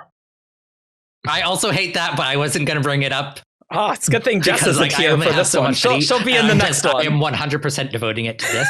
I also don't like how, like, for the first few chapters, it's exclusively at metal, and then Brandon just starts throwing Yeah. harmonium around, and it's It's a little never weird. explained that it's the same thing as at metal. I'm like, why did you come up with another word for this when like there was already a word for this? I'm like, it's stupid and bad. David? Do you think they ever in World say, "Can you hand me the harmonium?" and someone hands them a musical instrument instead of? Earth Analog World. Earth Analog Because World here. I actually, my real question. That's my what real Wax question was trying to split. is, It's perfect. how do we feel about Trellium versus Bobadinium? Because Bobadinium is a nightmare name that I don't like. That's a it's clunky terrible. one. Bovadinium did make me laugh, but it makes sense that it's Trellium in world. I don't It's know what just we're like- going to name the Coppermine page on that one. That's We'll what I have to thought. I discuss was like, that. oh god, Brandon has just. which like, one's gonna be like- which one's gonna be the disembig page and which one is gonna be Yeah, the- the redirect, the real yeah. one? Yeah. I guess the they question of whether or not we see Trellium in other places not related to Trell. Mhm. Sure. we'll figure the copper mine thing. Well, I'm also curious. This is an aside, but if different avatars would have god metals Yeah. that do slightly different That's things. very true. That's the big Yeah. question. Ooh, Yeah. that's good for an autonomy episode. Yeah, for sure. Oh, yeah. Oh, That's a I great- should don't write worry. that down. Hold on to after that one. reactions, we will have an autonomy episode. Like, that's top stuff we got to do. That's a great. Ghost that's a Bloods is great up there too, question. guys. Don't worry. We're That all excited never- about the Ghost Bloods. The Ghost idea Bloods. that different autonomy bits, splendor, whatever, would have like different properties is like that never would have occurred to me. That's a great question. Yeah, I think that's plausible. Yeah. I have two things that I really want to complain about. do one so we can have kind And then of a come round back to table. me, and then we'll go back to you. Do two simultaneously. So just say one Yeah, sentence no, and no. then the other one. Be like Terravengi. Are they Just related? mix the sentences. Are they related? No, they're totally separate. Okay. I just want to say it wasn't bad in the book. I just thought there could have been a different idea that would have been better. And that is the twins trying to copy Oh. Wax and Wayne. Like, The doppelgangers. Like- Wait, did you see my pun on the doc? Because I was proud of it. I put Let's see it. doppelwainers. Yeah, I was wondering about that because nobody says that. Wayne calls them the double douches. yeah. does yeah, he? yeah. Does he actually use the word douche? I Oh. think. That's a I little. don't like, remember. It's like we're good to go in the Discord now. Yep. Well, I mean, but I just Double dummies. I'm sorry. want to say that if you've seen a Marvel movie, you know how the least compelling part is that, oh, I'm the hero and I'm fighting a villain with a very similar power set. You know how that's never good? Yeah, why are we doing it here? How is this possibly the set's best plan to defeat Wax and Wayne? That's like a years-long thing. Like, I get Gertruda's trying to like that's supposed to be a character thing for Wayne, but isn't there just a better way to do this that is less dumb? I like doppelgangers when it's much more of a personal, like it's a character arc of sort of like, I am your darkness and making the protagonist face their darkness. This was not that. This was just it's just baffling to me that we end the Bands of Mourning with like, oh yeah, the set has these faceless immortals and they're crazy. And like, I guess that's just autonomy inhabiting people, I guess. Like, that's not even a thing, really. And we never really fight any of them. We just fight these hemalurgic set dudes. Hey, look at my face. That's very cute. That's funny. I will say, I think that Dumad is a much more credible threat to Wax than Gertruda is to Wayne, just because he's got more powers. So like having the Drowman was interesting. Gertruda was so annoying. Yes. Gertruda was like, Dumad was not concerned about how well he was imitating Wax. Yeah. Dumad was just doing his job. He was like, I'm here to kill you. It was like the becoming Wayne. That was just so weird. But it was funny because he had like a suitcase full of like handcuffs and like pretend detective stuff, and he just wasn't talking about it. He had it. He just wasn't doing it. Okay, you're right.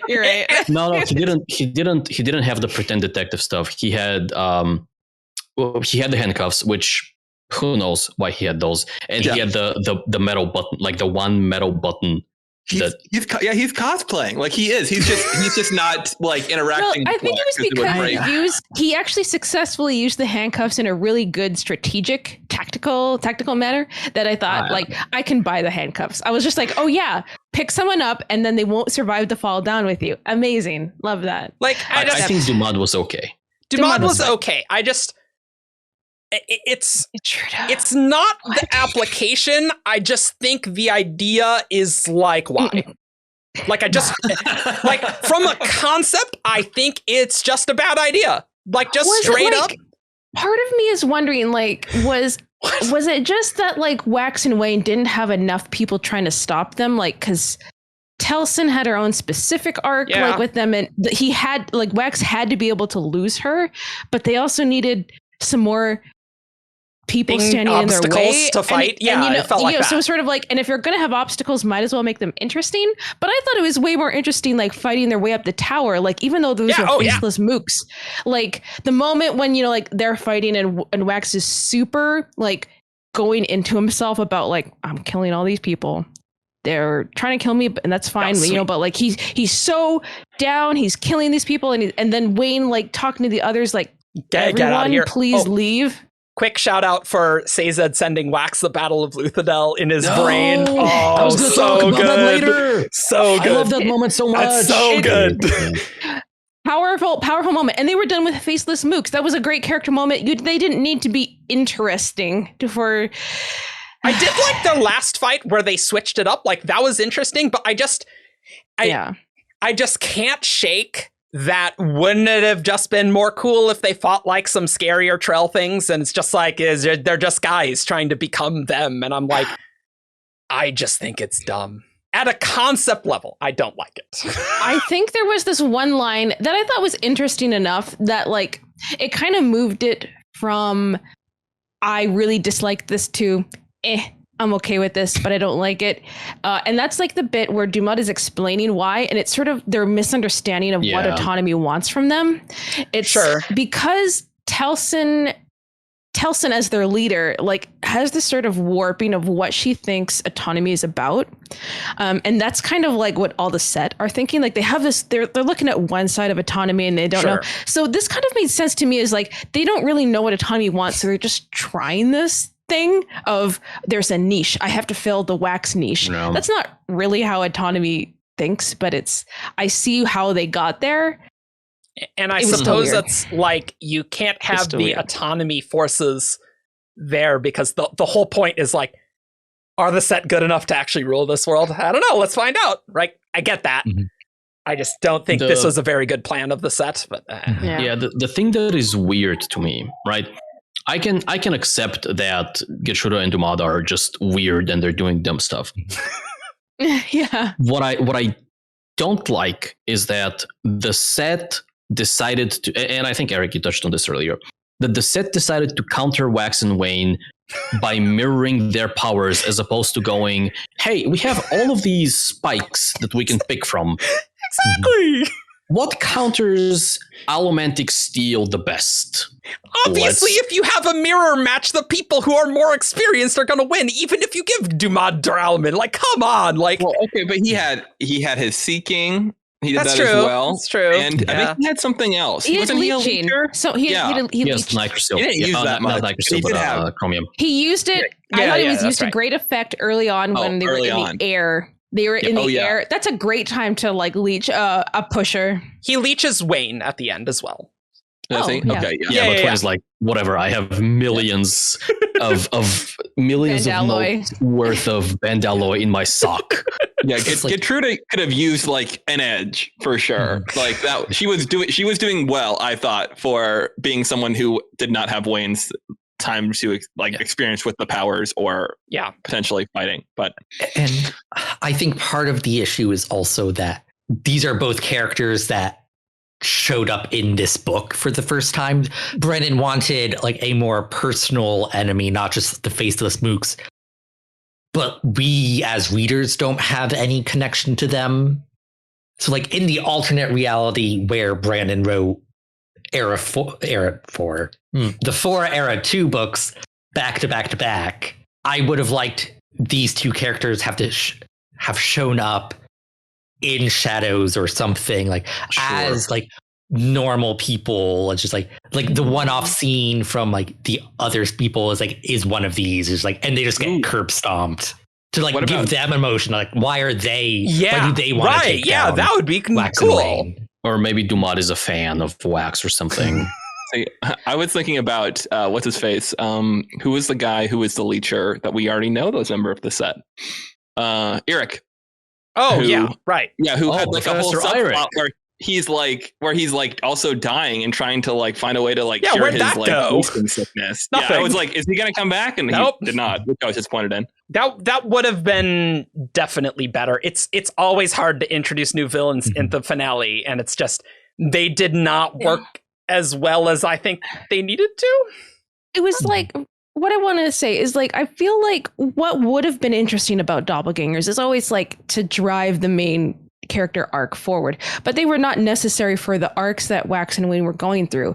Like the most relevant moment was like Getruda like trying to enjoy pain. Yeah, That was like misunderstanding. weird Yeah. and super messed up. But it wasn't even about Wayne's arc with his pain. That was just Wax going, "Oh, you don't understand, Wayne." And that was kind of the most relevant that the whole situation turned out to be. It wasn't relevant to Wax's situation where he was like, "I don't want to do this anymore, but I'm happy where I am." And he's not enjoying the adventuring so much. And it's not relevant to Wayne's getting over his pain and guilt and all of that. They were just so irrelevant to the character arcs, and that's what gets me. They were so extraneous. Why? And the book's kind of why? long, so it's like, Yeah. could we have tightened this up a little bit? I don't know. If they were more relevant to the character arcs that they were going through, like if they had a challenge that Wax and Wayne, like if they got into their heads a little bit or made them confront Yeah. something about themselves, because like that's the whole point of making a doppelganger, right? Like to me, yeah. So why else would you make a doppelganger? Well, either that or sleep with them. Okay, yeah, sure. Feather, where you at? There's and I forget the terminology. There's two types of things that get in your way in storytelling. One is obstacles. What's the other one that I'm thinking of? Handicap? Or Is it handicap? No. no? Antagonists? Oh yeah, I'm not aware of this Like I'm an not quite active sure. force. schematic system. Well, what I'm thinking is the doppel dummies are something that our characters need to like go through or go over, but they don't affect the story of our protagonists in a meaningful way, other than, well, we need to go through it. Like these two might as well have been like a very big wall. They don't affect character development. You in can any way. replace them with an inanimate object, and for all their impact it has on them as people, it's. I did like the line where Wax was like, I've always wanted to shoot someone who looks like you. Like there was some, it was okay, but like it's probably like my least favorite part of the book. Yeah. There are some individual moments that are good. Yeah, but it was one of those like, it's easy to forget about them though. This isn't something that like when I think about the Lost Metal, I'm always thinking about, and I'm like, this ruined the book. It's actually just, they're super forgettable for me. Yeah, which is also not great. Like it just isn't great, but it's like it's not ruining the bread. It just brings it a bit down a notch because it's not like firing on all cylinders, you know? It's like not. that sort of thing. I will say their introduction worked well for me. Oh yeah, the introduction that was fight fine was and really great. long to me, and I did not like Gertrude. Like, oh, I'm clearly evil Wayne. Like that was irritating. And I'm like, She's you very need to annoying. die immediately. Like, But Dumont was Dumont there was good. right at the Dumont was beginning, good. and I was like, oh, he was scary for Yeah, them. yeah. And then it made Wax's arrival like actually feel like the cavalry has arrived. So a lot like, oh, thank God, Wax is here. Now we might live. Was the vibe. It was It was good. I did quite like the moment when like we're in the shootout and everyone's scrambling, trying to survive, and like Wayne puts up a bubble and he's having a little chat with Marcy, and Gertruda shows up in the bubble, and like, and this is from I think Wayne's, or it may have been Marcy's POV, but like the confusion and indignation of someone intruded in our speed, like that never happens. right. We're not safe in this place that we've always been safe. Right. Yeah. The violation. It's always been a timeout, right? Yeah. So that worked well. Yeah, you're right. There are things I didn't like her as soon as she opened her mouth, but it was her actual. Hello, Lovelace. Hello, lovelies, but with a terrible.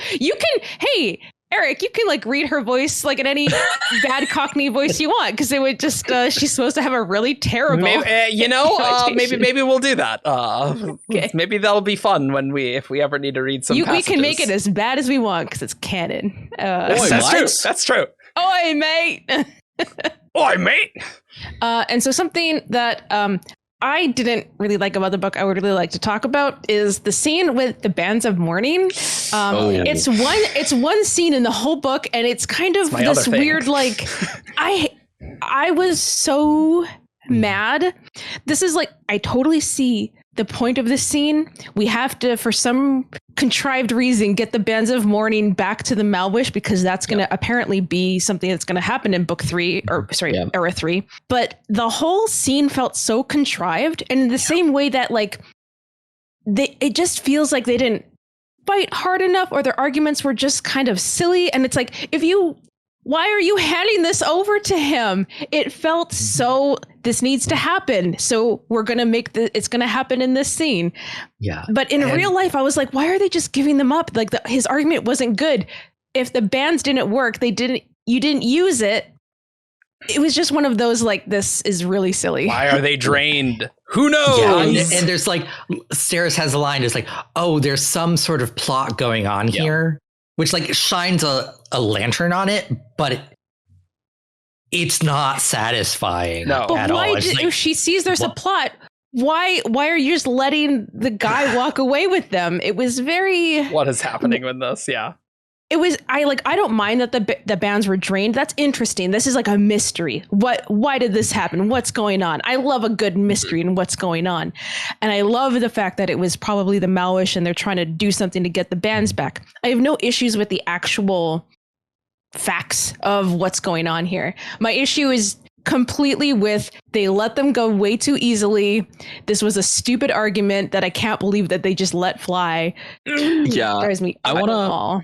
I want to challenge this a little bit. Okay. Sure. So I actually found the ambassador, like Dal, I think is his name. Mhm. I think I found some of his argument very compelling. The idea of, from his perspective, he's going, hey, you guys are facing a disaster, and your first course of action, or one of your first courses of action, is to reach for the bands. The thing that we agreed should stay out of the north and the south, it should be neutral. Mhm. Fine, you do that. You're reaching for the bands. You're breaking contract a little bit, but I'll let you do that. But because you've breached the contract, this thing now goes to us, because over the past several years, how many disasters we've faced that we couldn't reach for the bands just because they're not, in the next neighborhood. The North is using an opportunity that the South never really has. And I'm not saying that this is like foolproof or it's a strong argument, but there is something to this that is like, you guys are doing something that we couldn't have done just because of like geographically where the bands are. That'd be a good argument, except it felt like a setup. It felt like Dahl was like, it didn't feel like- I agree there's a setup. I 100% agree there's something going on there. Yeah. I think that my complaint would be that in the real world, I feel like people don't necessarily go, well, you've made a really compelling argument here, and now I'm going to agree with you. They go, I'm fighting for my interest, and no matter how compelling your argument is, Ripping I on don't listen to you. And so I feel like the Basiners, no matter how well constructed Dahl's argument was, should have been a little more hesitant to let the bands go. I know Ten Soon seemed to be somebody who was driving them to keep to their end of the bargain there, and so I can really tell how the Faceless Immortals are regarded, because sometimes it seems like people care about them, and sometimes it seems like they don't give a shit. Sorry about that. Yeah, sometimes it seems like they don't care. It felt just like, I'm like, Brandon, why if the bands needed to be in the South, why didn't they end up in the South in the end of Bands of Mourning? Yeah. Like, why did we need to address this here? It North just felt South like kind of like a conflict, I weirdly guess. stapled on thing where he Extra was conflict, like, okay, extra tension. well, I know how this is going to go. Mhm. I just don't get it. I think part of the issue for this, like for this little bit, is that it is 100% for setting up for Era 3.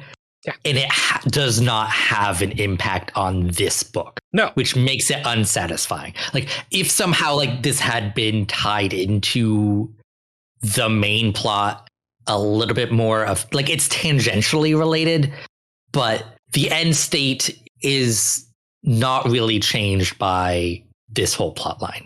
Well, it ties in the way that it explains why we didn't use the bands. Sure. But that could also have been explained by, as like, we didn't use the bands because like we are forbidden to, like, we have no access to them. Mm-hmm. Sure, fair. And I think it adds to the unsatisfyingness of this because there's such little Southerner impact on this. And so I imagine you're going to get this in the next Lost Metal reactions, because I know there are other people, particularly my wife, who's like, I'm very disappointed in the lack of Southerner things. Yeah. And so it's like, it's just like seemed like is like, well, see you in the next one. Like there's just nothing there really. Whereas like Admiral Dahl, it feels like there's gonna be an impact when you see him in part 1. Like, oh man, this guy's gonna do stuff, and he doesn't really. Like, I mean, And he he's takes a the bands. warmonger. Yeah, and I mean, this book is about like the set in Trell, which if you have to pick one, that's the one to choose. I feel like, because that's more relevant for Era 2. But I can totally understand people being disappointed that, I mean, bands changed everything with the Southerners, and we didn't really do a whole lot with them in this one. And I think that's a fair critique. Just mad. I felt like, I was like, Dahl set this up and Dahl won, and he was so smarmy, and I just didn't want him to win. There we go. Yeah. There we go. That's the emotional core of Sure. that scene. Sure. Oh, and yeah.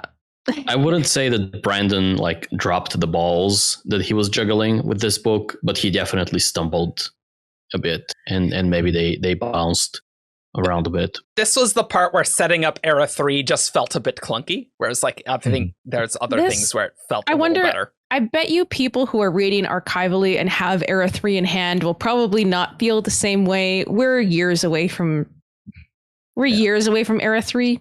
So like I kind of feel like if you know this is set up, this feels like a cliffhanger, you could just go on to the next one, you know, in like 2030 or whatever, maybe even, you know, this will probably not be a problem. This would not be a problem if we were reviewing a backlog, maybe.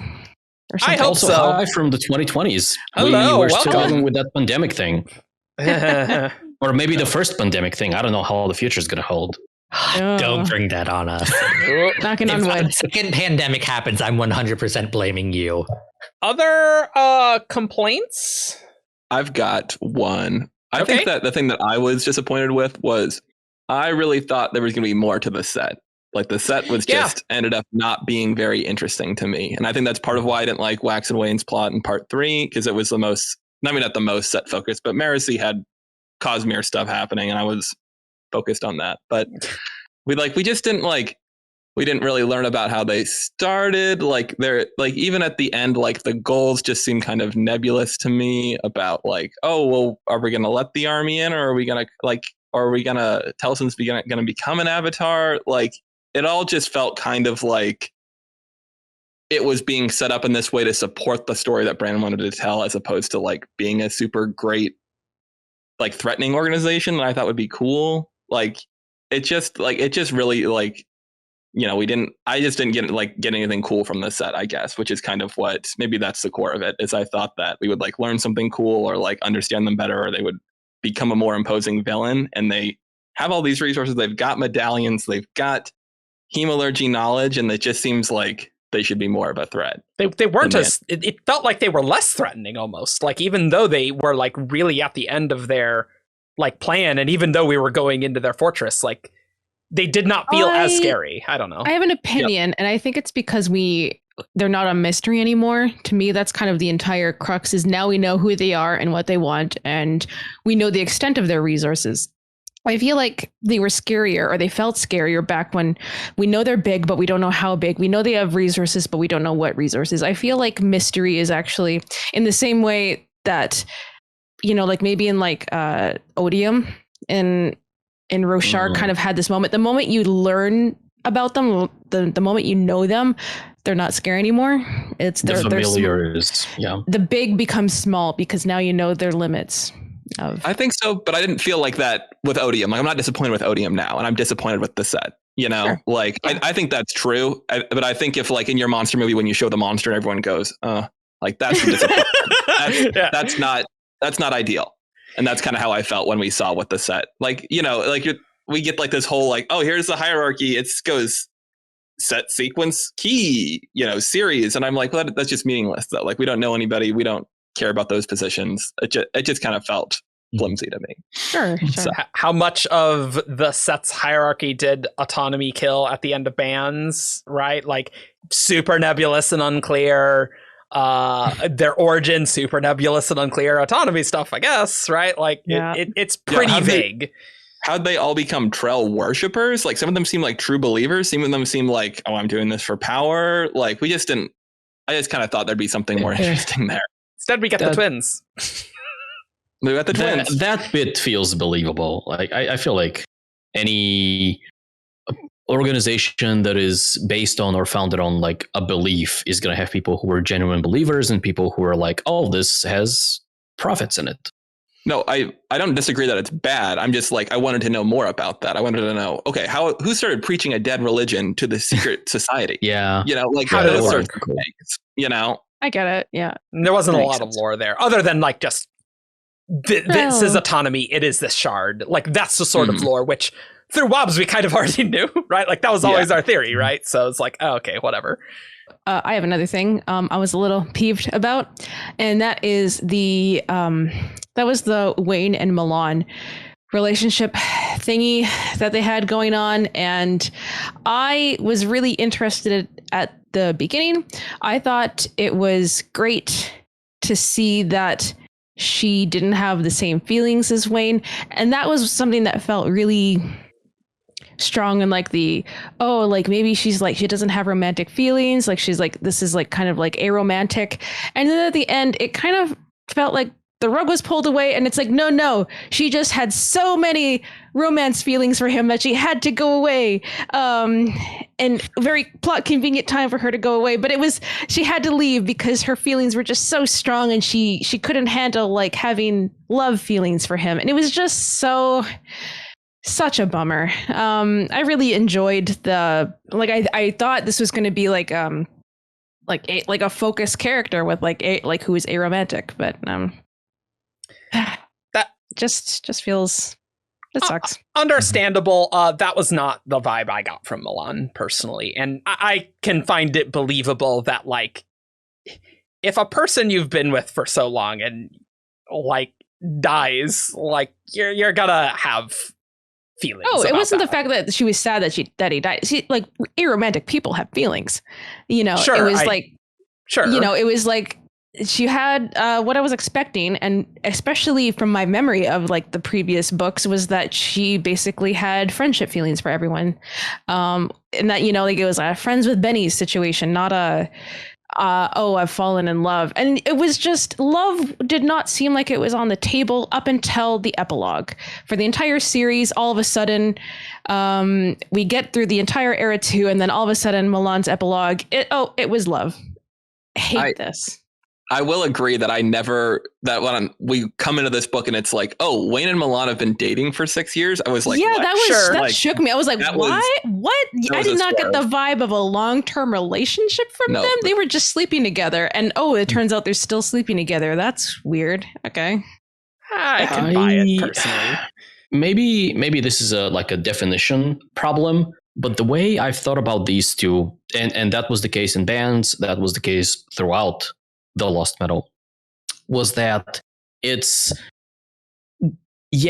mostly about the sex, but it's also like they mutually care about each other. Like, I wouldn't necessarily call it love, but there are multiple points between, we're just sleeping together, and we are exclusively in love with one another. Like, there is a spectrum of care in between them, and an opportunity to like be sad that the person you were sleeping plus with has perished.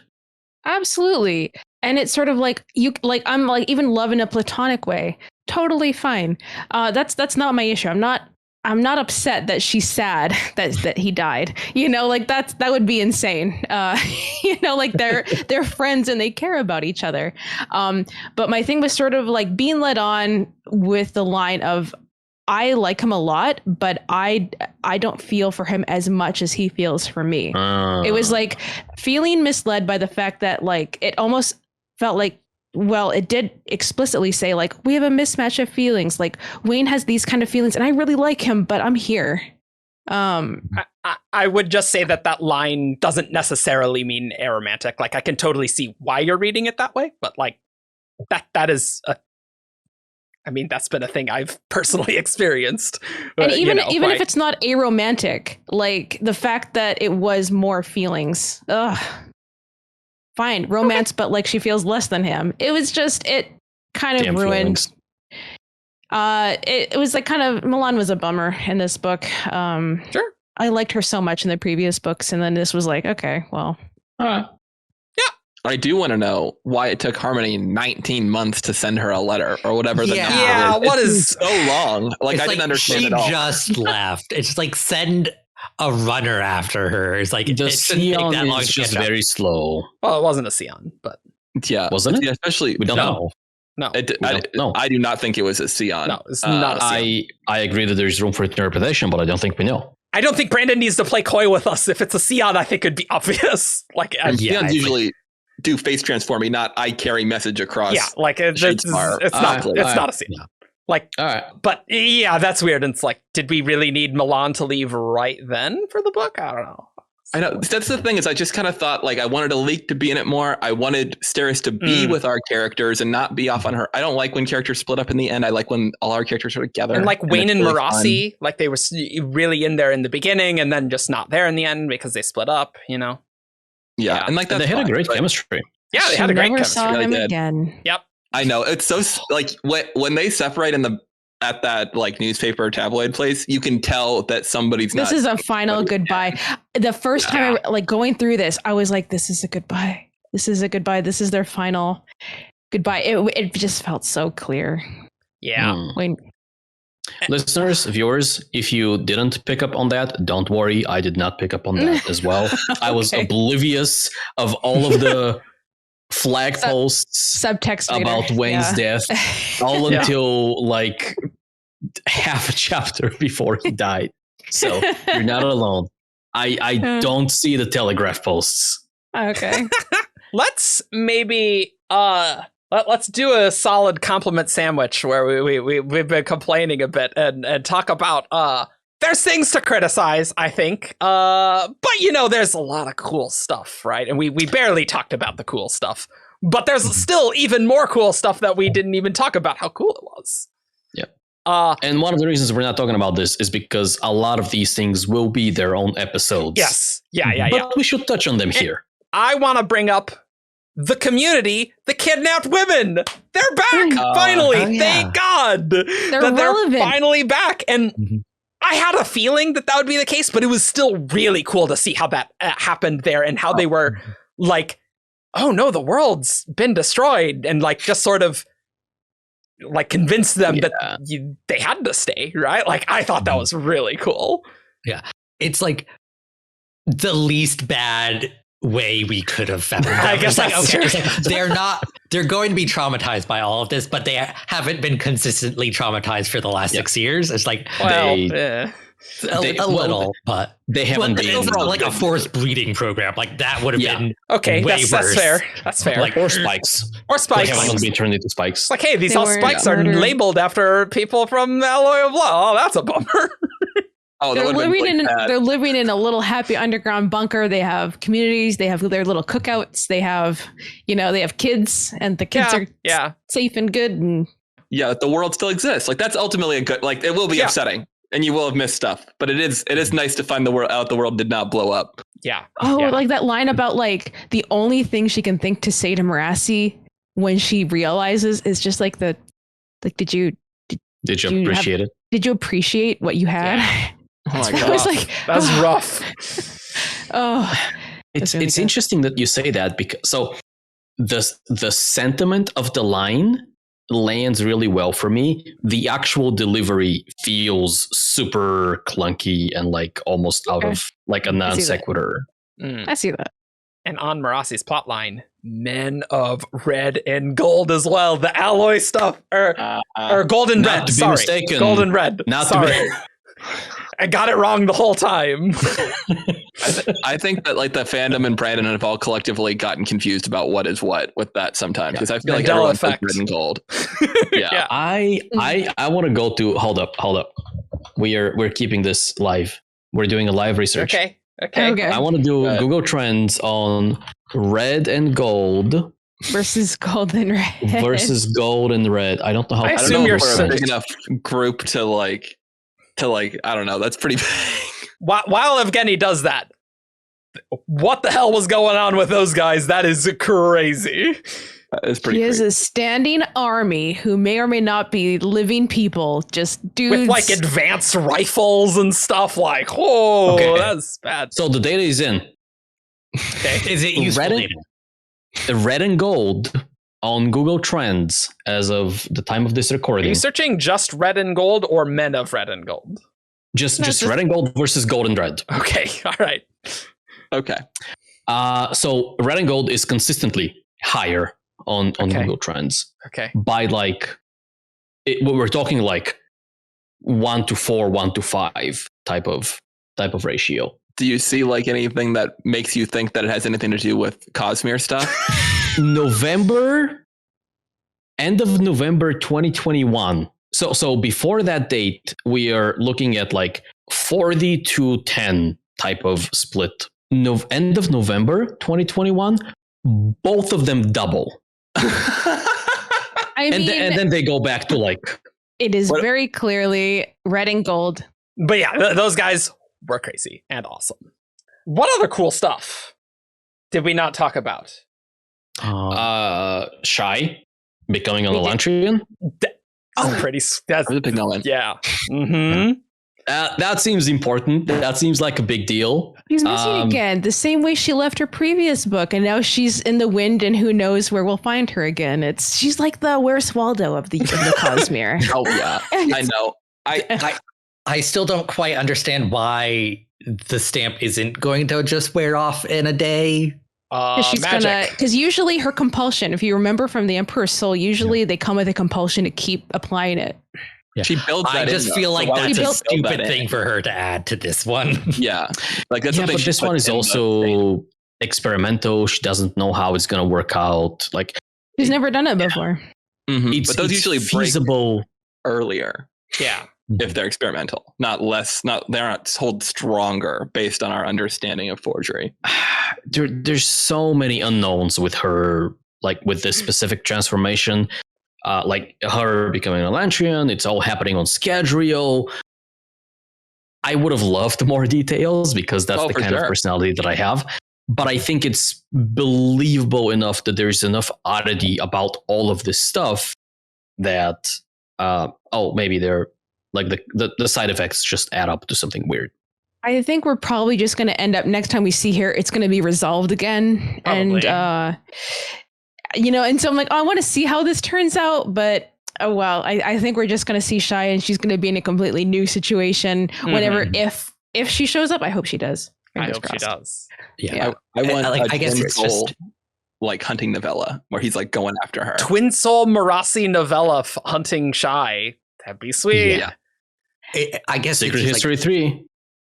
For me, like, unless we get something like this, like you're saying, it's like the next time we're gonna see her, she's not gonna be an Elantrian. So it's like this whole like maybe I don't know. It very easily could have just like not had that thing. Yeah, like, it's a little don't weird. worry about me. Like this should wear off in a couple days. So like that's not like an existential threat that needed to be. No, I'm fine with that. It's interesting, and I think it's interesting stakes. For me, why I'm sure we're probably not going to see a resolution is because something I was excited to see was like when she finally got to catch up with Hoyd. I would have loved if there was more than just like the nod. They are aware of each other. They've clearly interacted. She did catch up with him. I just love this whole she's after him and I want to see what they talked about. I want to see more of Hoyd and Shai, to be honest. What's up with Hoyd in this book also? Like I think that might still be forthcoming, Shannon. Oh, because so? Brandon has talked about a Shai sequel, or Emperor's Soul sequel. This is not it. No, yeah, like this is just a cameo of Shai. Oh, so I Evgeni, think you can't tell me that. I'm gonna be apparently so hopeful. Brandon had a really good idea for an Emperor's Soul sequel, and I'm he kind of like. Yeah, he changed his mind because he was like, I don't want to add something that's not as good, and then he's like, I finally had an idea that I think could work. So okay, my hopes are in the sky. my hopes are in the stratosphere. In the Shai. Oh boy. Something I did really like. I want to talk about. Again, didn't reread Era 2. Don't remember a lot, but reading this, I really love Vendel. Oh my god, he's pretty great. He's so persnickety and boring and awful, and I love him so much. I love, just from Wayne's point of view, it's always funny. He calls him like a fussy little thing, and I'm like, he is so fussy. He's so, I can't talk about him. I would just start quoting his lines and things because any Vendel fans out there, hit me up. The legions of Vendel fans. Yeah. Hashtag Vendel Bestdel. Oh, nice. It's nice. Like, knowing you, Shannon, I'm like, it makes total sense that you love Vendel. I'm like, yes, like this is the character she would love. 100%. It's good. Give me more weird Conjura being like awful and like not holy creatures. They're just kind of weird body horror creatures who happen to work for God. I love it. I love it. Yeah. No. I love how weird he is. It's true. Give me your bones. To see like a non-action hero Contra too, because like Tensoon and Milan are both kind of like they can do anything. Yeah, Vendel's like, I don't know how to do this. I Go be a bullet shield. It's like, what? Oh my god, the line. He's like, I'm defenseless. I'm betraying you. And gets shot in the That was pretty good. It was just small moment, not a lot to talk about. Just love that guy. He's good. Hoyd is very good in this book. Like the showing up at the end, it's like, yeah. Multiple times, your carriage, sir. And then at the end, your carriage, sir. It's such a good build-up. Mm-hmm. Yeah. I did not love it. Yeah. I thought it was funny. Really? I thought it was funny. I don't understand how, like, what Hoyd's doing. And, like, I do believe that, like, there's got to be a goal for... Here, I'm trying to wrap it up. There's got to be a goal for what Hoyd's up to. He's apparently been Wax's coach driver for some time. I kind of... Yeah. You want to see the resolution of... Or just... I would have liked to have seen them talk, because I think that could have been an interesting conversation. If Hoyd had kind of, like, had, like, a little more of a serious talk with Wax. But I think that ultimately I'm just like, what's Hoyd's goal? Is he just know that Wax, like, deserves a good turn at some point in this book, and that's why he keeps following him? I have a theory. Is we know by this point, Hoyd and Harmony have been in contact with each other through the letters in Stormlight. Yep. Mm-hmm. One of, like, the letter in Rhythm of War, like, Sazed is talking about, like, how he is preparing a sword. Yep. So I think this is Hoyd is doing Sazed a favor, like, hey, I'll shadow your chosen champion, like, make and, like, help out if I can. Just like as like, and then like in return, like Sazed is going to help Hoyd at some point. I suppose, but like, you know, like as we discussed earlier, Wax has turned down Sazed's help a lot of times now, or his request for help, I should say. And so, like, is Hoyd most valuable when the world is ending as Wax's coach driver? You know, like, I just don't really. Hoyd has to be doing more things, surely. Yeah, ultimately, I just don't get it. I want to care know about Scadrial that much, does he? But like, we're the whole premise of this that Ian just laid out was that he's here as Harmony's ally. So in that context we're talking about, he probably does. Oh, sure. Okay. Yeah. So. In my head, Hoyd was more Harmony is interested in this person, so I'll just keep an eye on him. Oh yeah, no. I think it's more. I think Ian's theory is likely. I think Hoyd is surely doing stuff on the side. Like, there's no way he's not. And it's like he very pointedly does leave Wax's side and joins Merassi's caravan at the beginning, which was also. And so it's at some point he's chilling with Wayne. He redirects and is like knows to go and fetch Wax. I love that Hoyd does have a conversation. It's just a very silly Wayne conversation, and I like that. Everything and all about pickling. Pickling. It makes me wonder if Hoyd's doing this to get a big favor out of Sazed, maybe, and like that could be interesting to see. But like, I don't know. I agree, David, that it is a bit weird, but goddamn, I love the line. It's like, hey, your carrots are at the end. Like, I love it personally. Yeah. No, it's a good line. It's just hard for me to like timeline wise move from like Hoyd, who's like, Yasta, you'll have me as all that I am, and like I can finally get a show off to like Hoyd, who is Wax's carriage driver for multiple. And years. now I'm a taxi driver.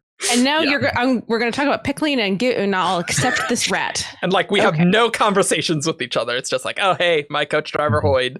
I mean, clearly Wax at the end of this knows, okay, you're not just a coach driver. Like, well, come because on here. The timeline is weird because we know that Odium has like closed the perpendicularity to Rosha or something. Odium and the perpendicularity is closed. Something's weird there. Yeah. So we know travel to Rosha has been cut off. This is sort of analogous. So I agree. It is weird to think of like Wit being super interested and involved and very like he's trying to make a deal with Odium and he's having very serious things happen over here and like possibly at maybe the same time or very close after Hoyd's here and here's the rat and let's talk.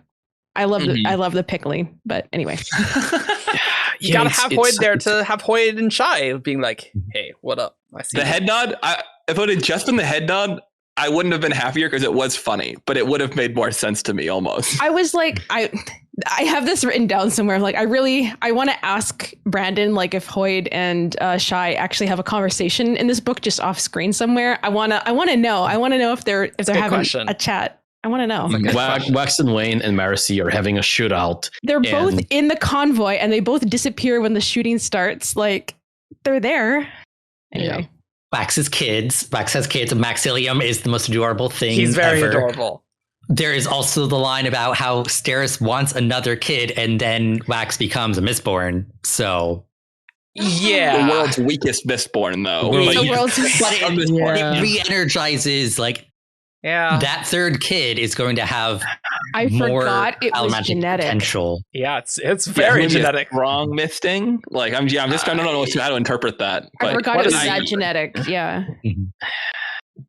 I think It's if, like if it happens, another it's going to be so infusion. weak. I mean, any Lerasium is a pretty big deal, even if it's a low dose. Is it? Like, Yes, it's weak, but it's more than nothing. Like it is an infusion of power. it feels It's going like to be more than anyone else. for sure, but like it feels like less than what Spook offered at the end of Hero of Ages. We know that wasn't enough to really do much. You know what I mean? And Like Spook there's was still made no more like Mistborn.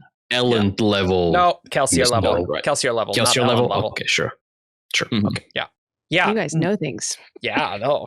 We're here. Like power I mean, levels. Wow. Era 1 was 340 years ago. Yeah. Yeah, it's not nothing, or else it wouldn't have happened. Like it was Brennan did this for a reason. Like it's going to matter. Yeah, it could matter. But I think it could matter as like Wax's grandson is a really strong Nicrocell misting. You know, like Yeah, I don't like- know. I don't think it's gonna Yeah. like change the basin. You know, No, but like Yeah. it's going to matter. Like Yeah.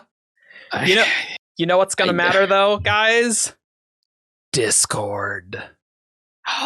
Discord confirmed. If you don't remember, there's an, www.discord.com/17shard. it's not .com, it's .gg. But They changed it.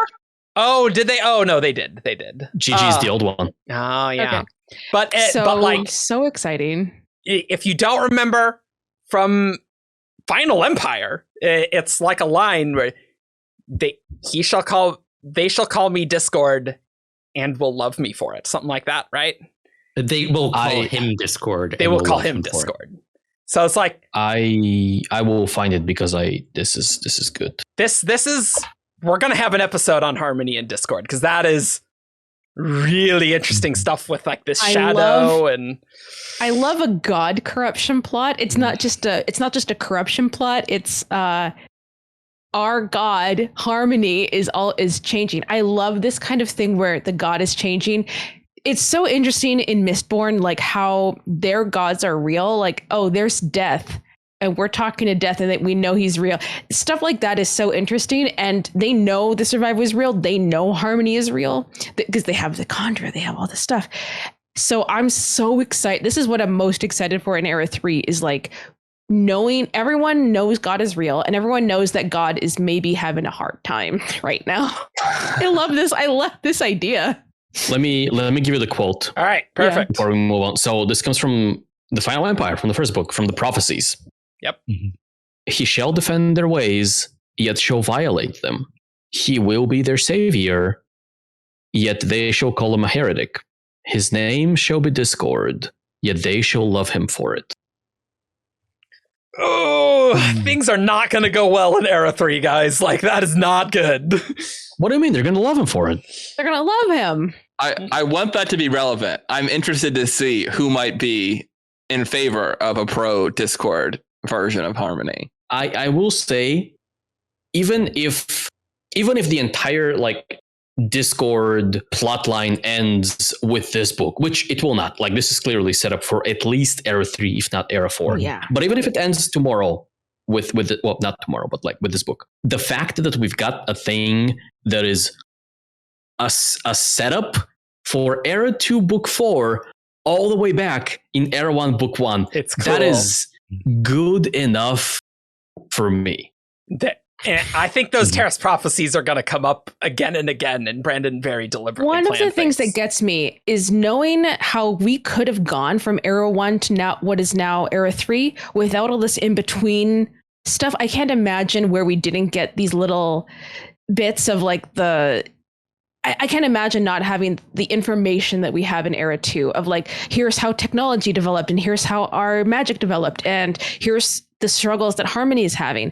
I think, I can't imagine going straight into Era 3 and Harmony's now Discord and da-da-da-da-da, and this is the situation. I can't imagine. Shannon, I'm going to let David have any final thoughts. Yes. I'd say that I'm trying to think if there's any other final thoughts that I have. I don't think anything too crazy. Like, I like the book. It makes me really excited for Era 3. Like, really, really excited. I think that is my main takeaway. I think he did a pretty good job wrapping everything up. I think the plot could have been a little stronger, but the characters I'm happy with, and I cannot wait to see what happens next.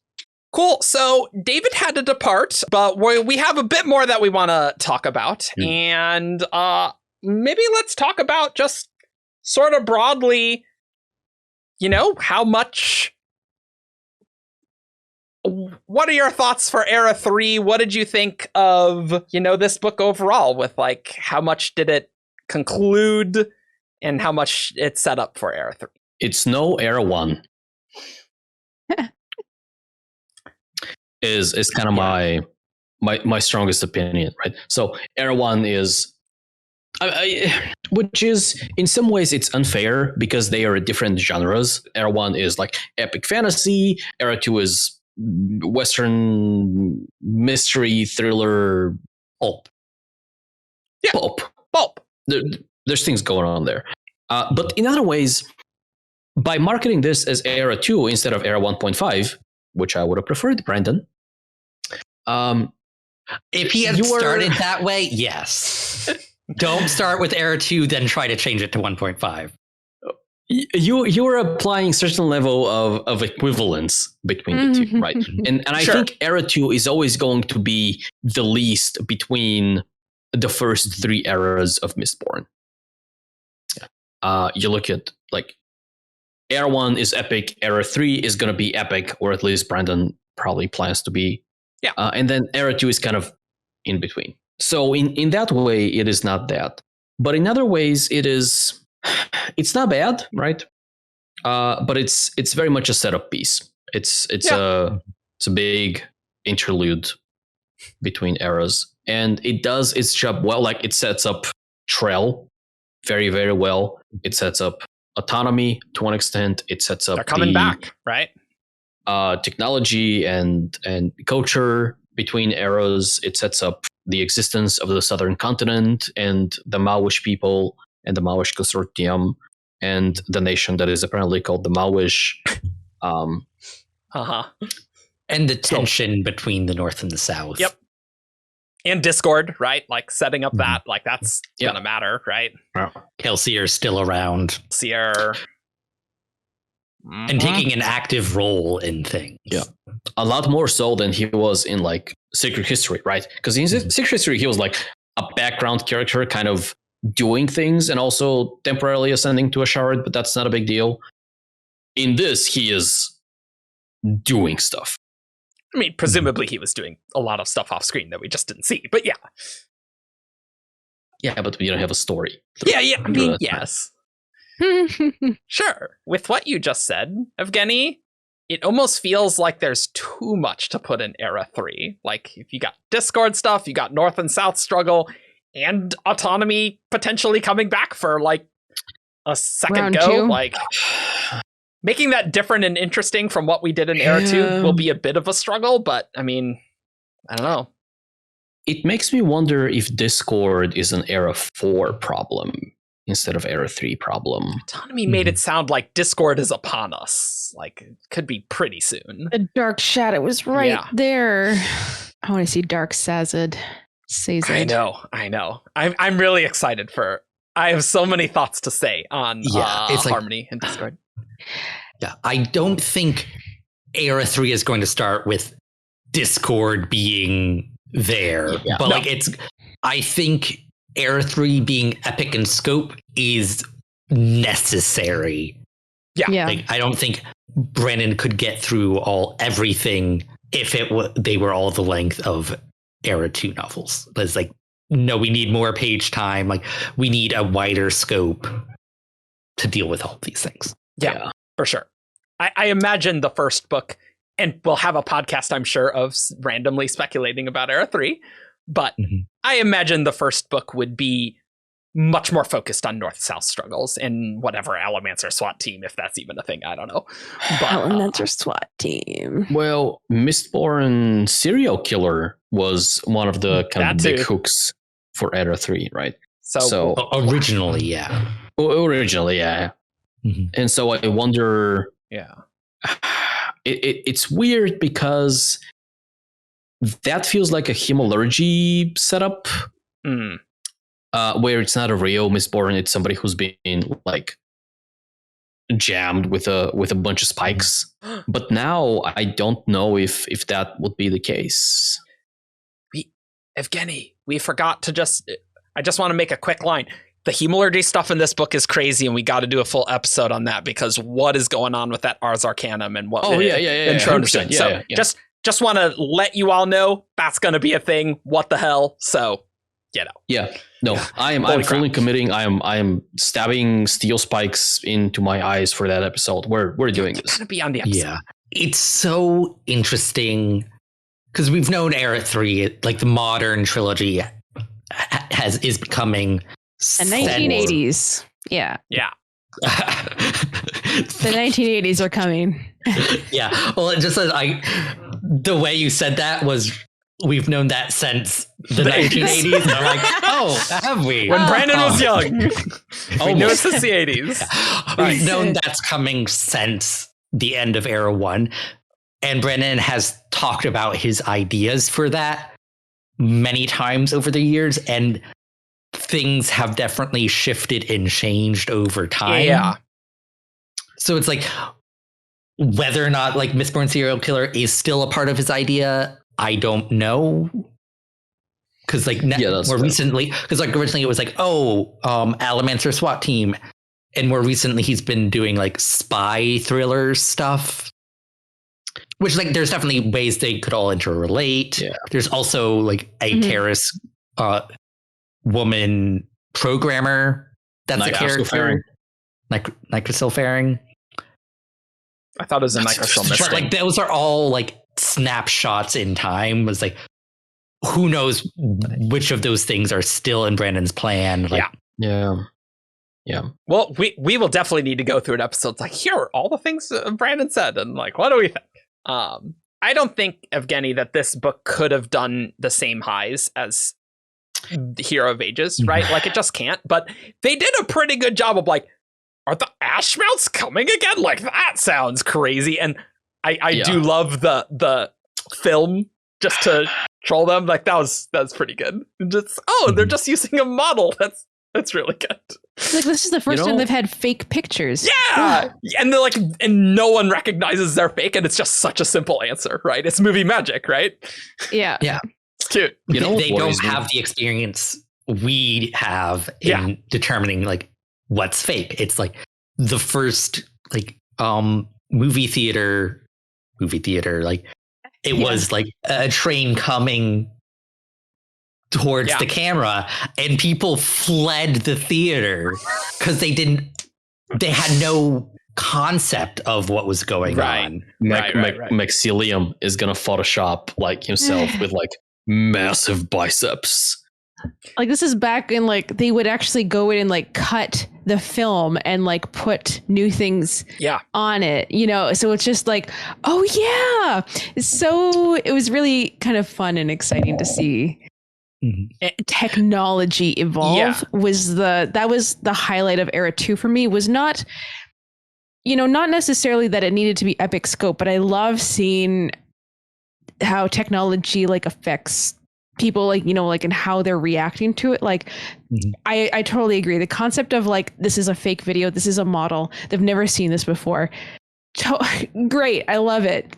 They're like, is you get a little tricked because they're like, electricity is old hat now. They're all like, we're so wise and used to electricity now. Like it's getting into all the houses, and there's all these other ways that we're like, but you still aren't quite in the modern world yet. And it's so, I love seeing the modern world like bump up against them and them reacting to it. I do want to bring up a concern, which I think is a very real concern, at least for me. And that is the idea that a lot of what makes Era 2 good are the Era 1 callbacks.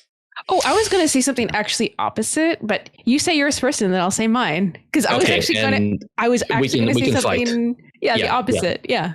Yeah, I would love to fisticuffs that. There's definitely a lot of in Era 2 that is like, it stands up on its own, like all of the trail stuff and the Telston stuff and the autonomous stuff and the chemology development and all of that stuff. Like, all of these things are fine or even good on their own.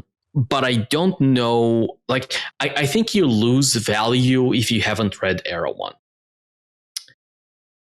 Or alternatively, you gain so much more out of Era 2 if you have read Era 1. And I think that's a problem. Like, thinking of Era 3, like 1980s, Cold War, modern era, whatever, it is going to be so difficult to escape the shadow of Era 1, especially once you start throwing like Kelsier and Marsh and Sazed like more into the mix. Mm-hmm. There was a stream where Brandon was talking about how difficult Era 3 would be to market. And I'm like, it gets almost worse because it feels like Era 2 is like, they're not really side stories. Like, there's stuff happened here, you know, like maybe Brandon can deal with it well, but like there's 7 Mistborn books now, but like they're sort of separate. So it's not like the first book of Era 3 is going to be Mistborn 8, right? So the it's secret history count. Good luck with that, Tor, on marketing that. Yeah. And so like, I think he was talking about like not wanting to label them Mistborn novels or something. Yeah, it is a huge sell. It's like, because this is book 9 in the series. Please start here at book 9. I promise it's cool. Yeah. It's like, I believe Brandon can write Era 3 to stand alone fairly well. Or at least to not be complete garbage standing alone. Well, yeah. Like, I'm not saying it's ever going to be complete garbage, right? But I think if you compare Era 1 to Era 3, it's going to be very challenging to make Era 3 as good as Era 1. Yeah. But from the marketing perspective, like, they want to give that in so that, like, okay, let's get some new readers for this book that we're trying to sell. We don't want to just rely on the readers that have read everything else. They're always trying to find new, and it's easier to do that on a new book. So it's just like, I don't envy Brandon or Tor in doing all of that. There's definitely been people who started with Alloy, which I think Alloy works fine. It definitely gets harder doing Shadows and Bands, and I think this one even gets harder.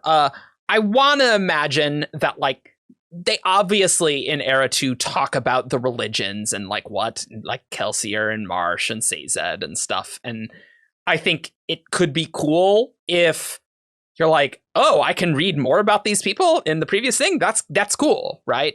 Put your comments below if you started with Era 2 and you didn't read Era 1 first, because I would be very interesting. That would be a fascinating insight. Yeah. I did just remember something else Brandon has said about Era 3. And it's that, like, the interstitial art, like how Era 2 has the broadsheet pages. Era 3, it's going to be comic book pages. Right. Of like Wax and Wayne are superheroes. Yeah. Or something like that. Yeah. So I was going to say, so my response is more, I think this is always going to be the tension between having a long-standing series. To me, the evolution of it from Era 1 is the point. Yeah. Because I think there is no right or wrong. You can't, sometimes there is a lot of value. If you want to write a 20-book series, you should be able to do that. And the trade-off is it's harder for new readers. But is new readers the only good? No, it's not. There's other good here too. It just, new readers is sometimes not the point. There are definitely authors, and this is more an artifact. People used to do this more. Like, I'm thinking of CJ Cherry has like a 21 book series for Foreigner series, it's Right. sci-fi. Lois McMaster Bujold has like a 20 book series for the Varkosigan saga. It is just something that you either are okay with jumping in on or you're not. And I think it's more of a new reader. It's almost like a modern neuroses of like, I have to start from the beginning and then go. I think like this is something that it's a cultural change in readers. It used to just jump in whenever, even though it is part of a series. So I think it's a good point to be worried about it, but I also don't think it's the only thing that matters. And for me, the actual opposite of what I was going to say is not, that was actually my point. That just came up as it developed. For me, what, like you're saying, it's Era 2 is strong because of Era 1. For me, Era 2 is strong because like it got me really psyched for Era 3. I was so complete opposite look of like Era 2 is good because now I really, really want the next one. Was me. I left this book like happy enough, like that this Era 2. Great. That was a good time. But now I'm totally hyped for Era 3. I was never really hyped for Era 2. I never really got like, oh my God, I really need the next Mistborn Wax and Wayne novel. I was excited. I was happy to get them. No, I really want 1980s Cold War spy thriller, whatever we're getting in the modern world Mistborn. That's what I want. And that's all my hype. Were you not excited to find out the next exciting way Wayne was going to harass women? He was good in this, but it was fine. I enjoyed Era 2. I was happy to receive a new Brandon book, a new Mistborn book. I was never excited about any Era 2 book the way I'm so excited for Era 3. And I think that's fair because there's a lot of setup that sounds really cool for Era 3. And I think Evgeni's point is just like the Era 1 references really add a lot to Era 2, right? Yeah. I can totally buy that people are a lot more hyped for Mistborn Era 3 because it's going to be much wider in scope and like the tone's going to be maybe more back to Era 1 style, even if the tech is much, more advanced. I'm sure there's going to be differences too, but it's going to be broader scope, which is exciting, and there's a lot of stuff to be excited about. So I think that's the whole fair. Mistborn franchise is certainly an interesting case study of something. I mean, that was what Brandon wanted, right? Like same world, but very different time periods. And there's going to be pros and cons. And I think the new reader and marketing stuff is a fun time because not only do you maybe want to try to appeal to new readers in a new era, but it's like you have a whole new cast and you have to get people invested in a whole new cast. So it's not like it's just the 8th book where we're still around with Vin and Elend, right? It's very different from that. And so you lose readers because of that. One author who does a similar thing that I have a history of like having favorite authors, and Raymond Feast was one of the ones that was my favorite before Brandon. He has like a 30-book series, the Rift War saga, but they are all like 2-book, 3-book series, and they all have time jumps in between them. So between the first series and the last series, you have something like 200 years or whatever time gap. But the technology gap is not there.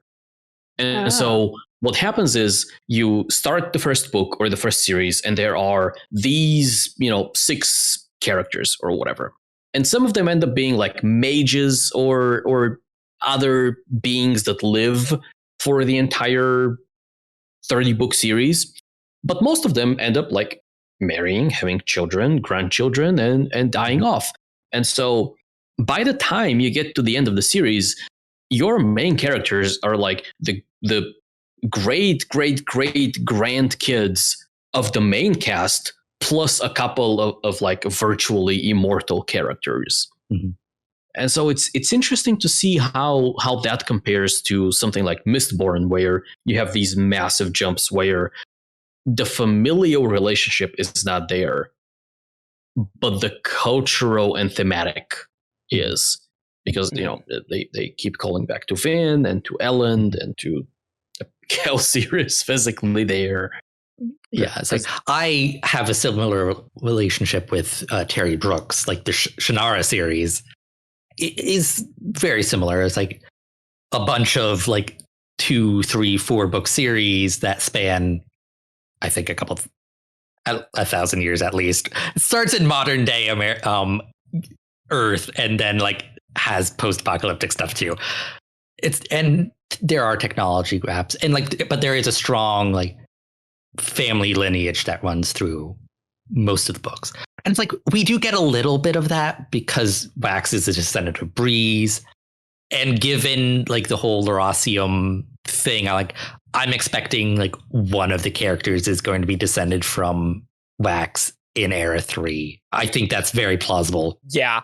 I expect to see Marasi to maybe be like a famous, character a few decades down the line, which will be. He deserves it. She totally deserves. Oh, what if? Like, it depends how many decades there are, which has been a little weird. I bet Steris gets a statue because she's the kind of person they make statues of in terms of like service to her country and like transforming public safety. If it works with the timeline, wouldn't it be great to have like an old woman Marasi in Era 3 just as elder stateswoman, or just like... Yeah, that would just be so good. I would be so into that. That would be great. She has the power for that.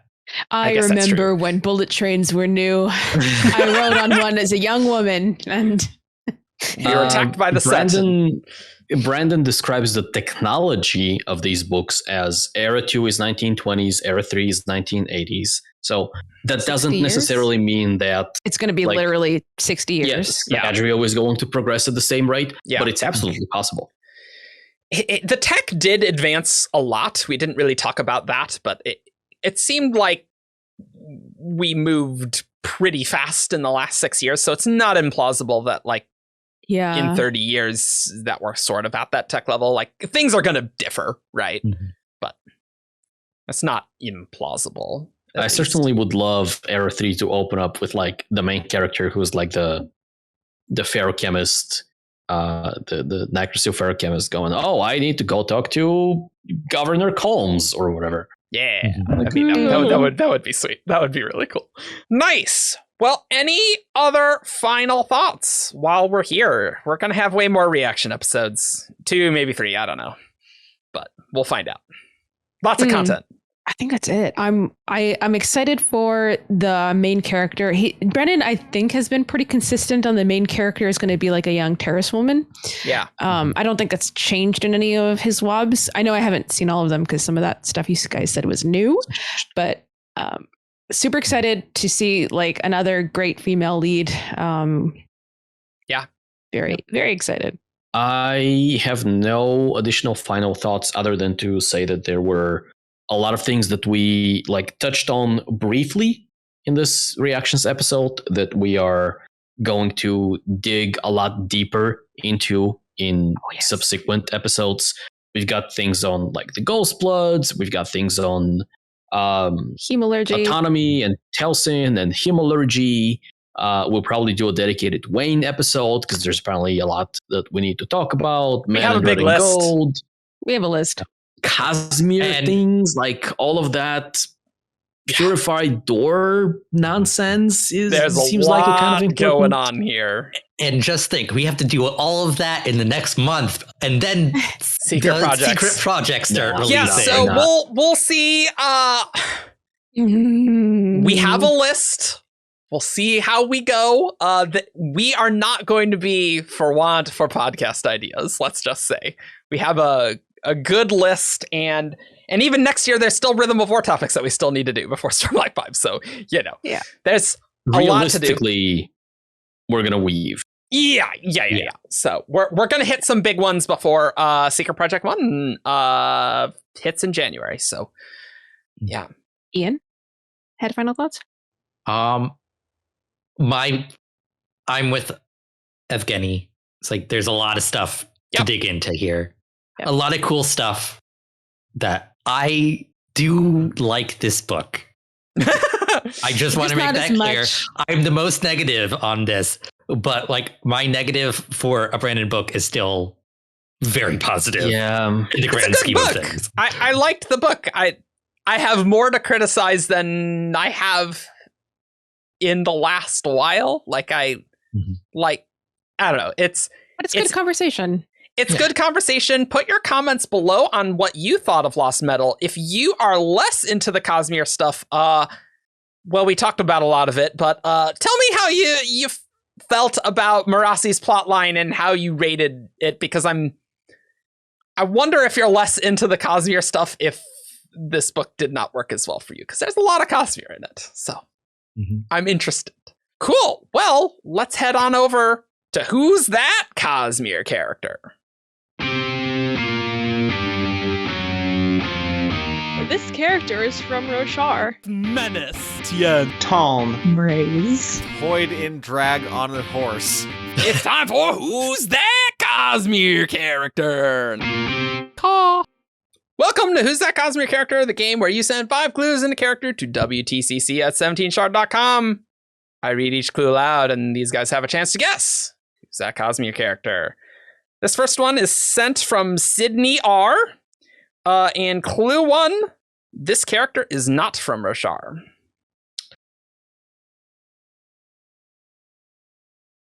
Yaddle. It's not Yaddle. How? Oh yeah, that's another thing we didn't mention. Yaddle's brother is in this book. Yeah. Her brother is in here. Yeah. He's also a ghost blood. And he doesn't seem nice. I'll be honest. Okay. but- No, seems kind of a jerk. Yeah, we'll talk about it. Yes, I'm gonna guess. Oh wait, Hoyd? No, it's not Hoyd. I will guess an obscure character. Okay. I will guess Sabruki. No, it's not Sabruki. Sabruki. Ooh. Clue 2, this character is invested. Very helpful, I know. I know. Shy. It's not Shy. Raoden.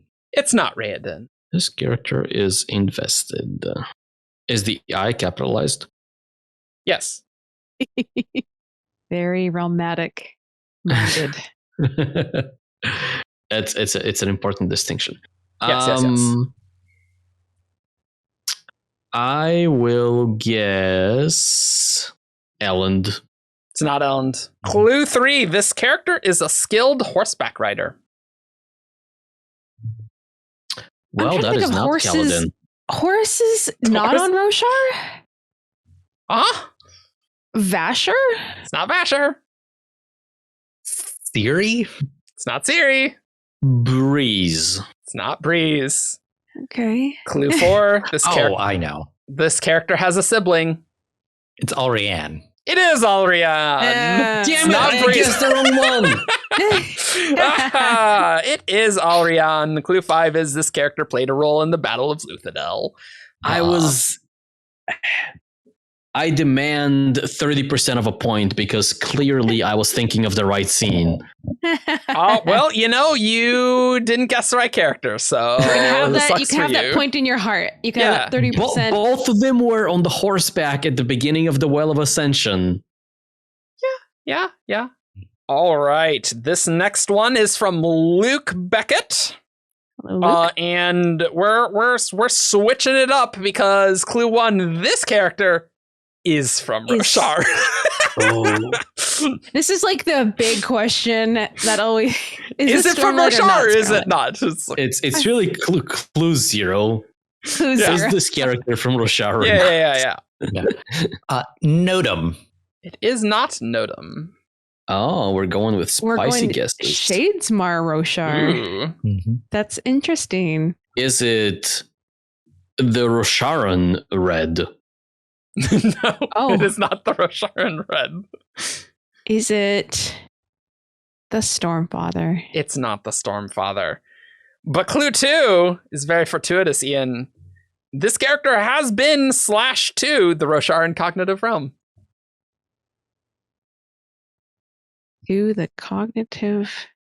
That's Is right. it Zoo? It is not Zoo. Is it Uapam? It is not Uapam. Genuinely, I had thought of Uapam before Shannon had thought of Zoo. Very amused that we both went in like a super same Yeah. direction. Yeah. I'm going to keep that theme going of people on the expedition and dreaming though awake. It's I not was thinking dreaming of though dreaming. awake. I was thinking of dreaming though awake after. I was like, oh, I hope it's not. Hope it's not her. Yeah. Clue 3. This character has or haven't got clothes. Haven't? Has? It says Still. has or haven't got clothes. I'm going And to go that- with has. It's not. So, It's not Syl. Is it Gallant? It is not Gallant. Is it? That's good. I like that. That's- Is it Cheery Cheery? It's not Cherry Cherry. Oh man. she has not been to Shadespire. I was as far like, as I we know. couldn't remember the weird thing about the little dragons. I was like, are they weird in the cognitive realm?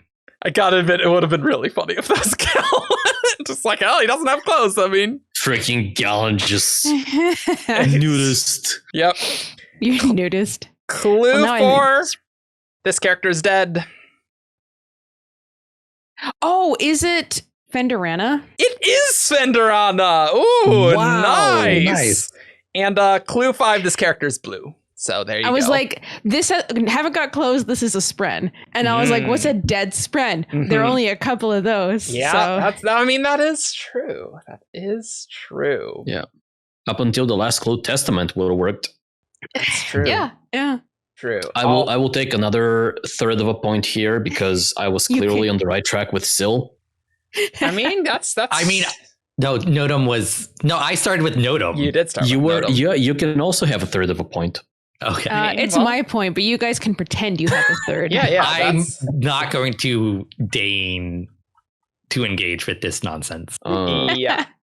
Ian knows he can win on full points alone before this episode. That's so. right. Yeah, but I'm a petty asshole. Yep. We know. I feel the same whenever I lose. So yeah. This next one is from our Who's That Cosmere character priority queue. If you are a Herald on Patreon, you can submit your Who's That Cosmere characters through that, and we will read them sooner than the. Well, by the time those are out, those were sent well over a year ago. Sooner so rather than later. Sooner. This one is sent by Lyriel. In Clue 1 is this character is close to powerful people. Is it Redden? It's not Redden. Wow, that's a spicy take that is also wrong. Yeah, that's good. I like that. I appreciate that.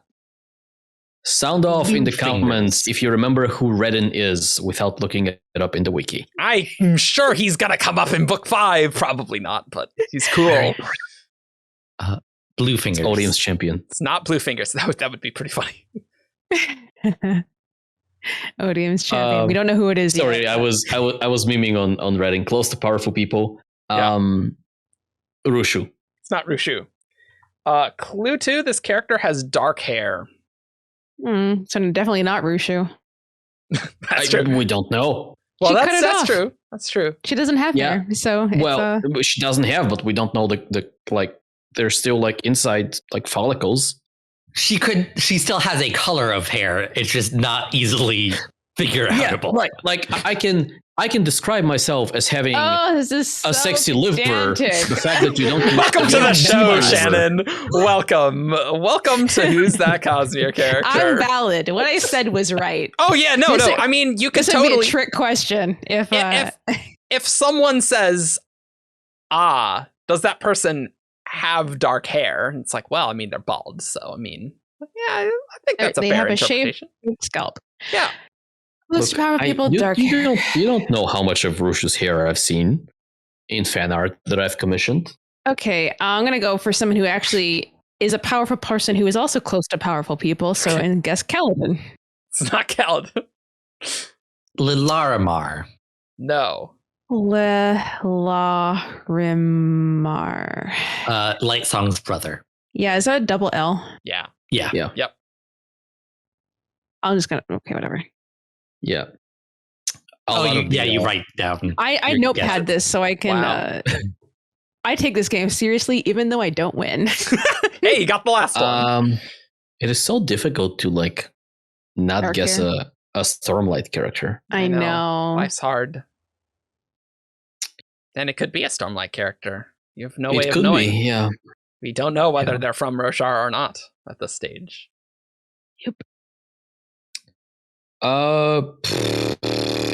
Vin. It's not Vin. Clue 3. This character has green eyes. Is it Elhokar? It's not Elhokar. No, he's got yellow eyes. Oh, No, right. he has green eyes. Oh. Canonically, he has green eyes. Because Okay, he has. cool. Okay, in Way of Kings, he has yellow eyes, then blue eyes, and then starting in Words of Radiance, he's consistently has green eyes to match his father. So this is an editing issue in Way of Kings. Yeah, that's why there's some ambiguity here. Never use a colon's eye color as a. Yeah, because Elhokar has the same color eyes as his father. Yasna has the same color as her mother. Okay. Purple.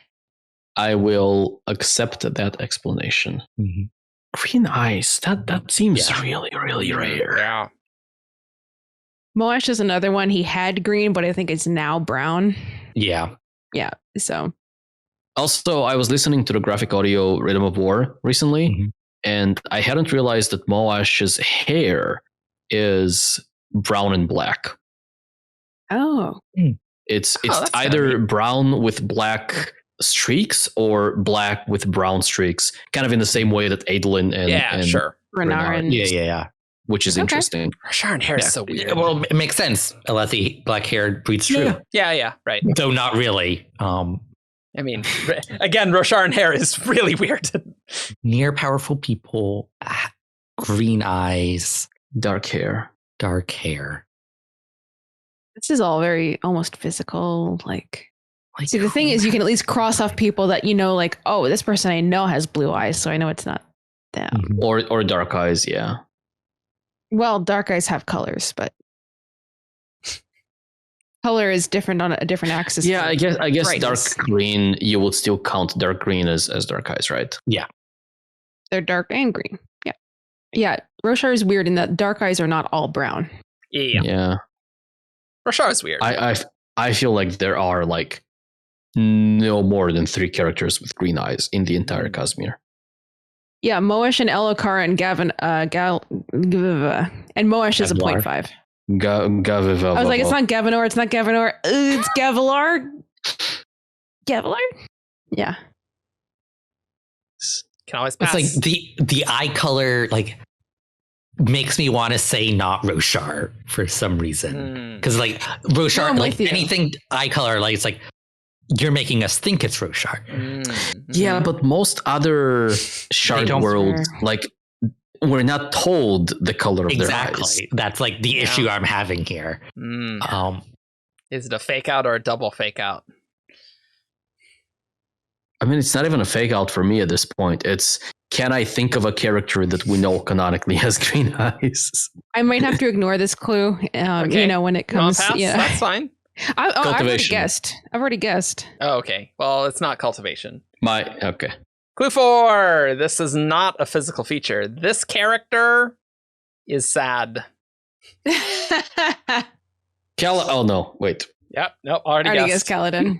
And he has blue eyes / brown, depending on Yeah, what Doesn't state he's matter. in. The sadness overwhelms his eyes. I don't think I guessed last round. Oh, I don't No. remember. Did You didn't. That's okay. You can have 2. That's fine with me. That's fine. Well, I don't have a guess. Okay. So What sorry. about? Can I be funny and like make a total rando guess and Yeah, say sure. Marsh? Yeah, that's not Marsh. Okay. Sure. The I was like, it's gonna be funny. the It's patina blue eyes. over his spikes. The patina. His I spikes do become think he's moldy. blonde, like his brother, though. He's yeah, I blonde. think Oh, that's really? true. Yeah. I think so. Oh. Though totally the forget that, question though. there is also like he's bald now, so does he have blonde hair? Does Marsh still shave his hair even though there's no reason for him to need to do so? But, like, Marsh, seems to. pre-Inquisitor Marsh is the character submitted in this. nice. He It's might actually have sad. green eyes. He has iron eyes, apparently. True. What was the most recent clue again? They're It's sad. sad. They're sad. It's such a. They're sad. Like literally, the clue. It's not even phrased as a question. It's just as sad. All these are just like facts. So It's Kaladin. I'm just making it into a sentence. We've already said Vin. We've said Kaladin. Yep, We've got main characters. Yeah. Who is sad? No one's sad in the Cosmere. Everyone's happy. Oh, I forgot that was also a clue. Oh, Close to powerful people, dark hair, green eyes, sad. Oh my god. So many This of is these, great. these feel so like telling of the character, and it's amazing that we can't think of anyone. Yes. I really hope it's someone I know. Like, what if it's like someone like from a property that like I haven't read White Sand yet or something like that? Like, yeah, what if it's that would be a bummer. That'd be a bummer. I want to know who this character is because I'm interested now. Yeah, but who remembers like eye color in White Sand? Also, it's probably inconsistent between different illustrators. Right. That's funny. now I want to guess a White Sand character, but I'm Guess a White Sand character. Yeah. Okay, let's theorycraft this theme. Okay, Okay. let's go through the Coolines. No, we've already crossed off Are there any green eyes Coolines? yes. Gavilar, but he's We've not that established sad. this. And it's not Elokar. We've already guessed. Okay. Also, he doesn't have green eyes. We established that. Gavilar? Elokar. No, we established Elokar does have green eyes. Oh, yeah. Yellow was the original, and then green. Yeah. Okay. Gavilar has these things. He is close to powerful people because he is a powerful person. Dark hair, green eyes, but he's not that sad. So Yeah, probably not Gavilar. could be Gavinor. But I don't know what color. Could be. I don't know if we know the color of his eyes, but it's possible that they're green. Yeah. He is close to powerful people. It's true. Kind of sad. He's a very sad little boy. Do you want to guess Gavinor? I mean, it's an option. He doesn't I'll want to. guess He doesn't want to. Gavinor. He doesn't It's want to not give me Gavinor. 30. He doesn't want to give me 30% of a point. There. It's not Gavinor. It's not Gavinor. Okay. So not a colon. And we don't see that many non-Alethi eye colors because it doesn't seem to matter when they're not Vorin. Yeah. Was like Macbeki, they're all universally dark brown. Yeah. Probably not like Shadows for Silence character, right? Powerful. No. I would be surprised if They're not powerful. Yeah. Elantris. Ooh. Raoden's a huge bummer. Go through all 1,000 Coppermind articles in the characters category. I'm sure you'll get there eventually. Okay. I wonder if it's like a cop out and the character is like not a human character, but they have like glowing green eyes or something like that. Which is the direction I was going for with Cultivation. With dark hair? Cultivation set? You could do the Night Mother or something. No, Night Watcher, no. The Night She's Watcher is green. not sad. Not Yeah, sad. I wouldn't say sad. is Cultivation herself, maybe. But Yeah. accurate. Maybe. she doesn't. Well, it's not a character trait that really like. Oh, she's sad. No, she's something else. She's. Who's sad? Well, we do have one more clue to go if you We want do. to. I might give you a bonus clue as well. Okay. Yeah. Warbreaker. What about Blushweaver? I'm gonna guess Blushweaver. It's not Blushweaver. Okay. Okay, that's everyone. Okay. Clue 5, this character is invested. Fantastic. Love it. Why would you do this? I'm reading what it is. I'll give you a bonus clue though. It'll be a useful. Who submitted this? Lyriel. Lyriel. Lyriel. Let's have a talk. In a dark alley, preferably. Oh, okay. Thank you for your wonderful contributions to our Patreon. We love it. It's very helpful. Bayonne. It's not Bayonne. I'll guess Raoden because he's a bummer. It's not Raiden. I don't remember what color eyes he has. Is Raiden sad? He's pretty optimistic all the time. His character is sad. He's Okay. He's sad in the way that like he has to fight through it to be optimistic. So Maya. Nope. Maya has no eyes. But she I was not confident that there wasn't anything under the scratch outs. Let's say clue 6, a bonus. This person is a person who lived during the final empire. Milan. It's not Milan. Damn it. Mayor. It's not. You don't get 2 guesses. I haven't used my second bonus guess. That's true. That's fair. For getting skipped over. Yeah. Sorry, I'm tired and hungry. Lived during the final empire. Yeah. Lady Kliss. It's not Lady Kliss.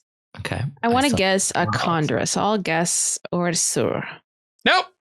Dark hair, close to powerful people, green eyes, sad. Who is sad in the... Who sat in the final empire? Who is sad in this dystopian nation? Most people, probably. Rashek? It's not Rashek. No. Tindwyl? All right. Is it? All right, What we're is it, ending Eric? this.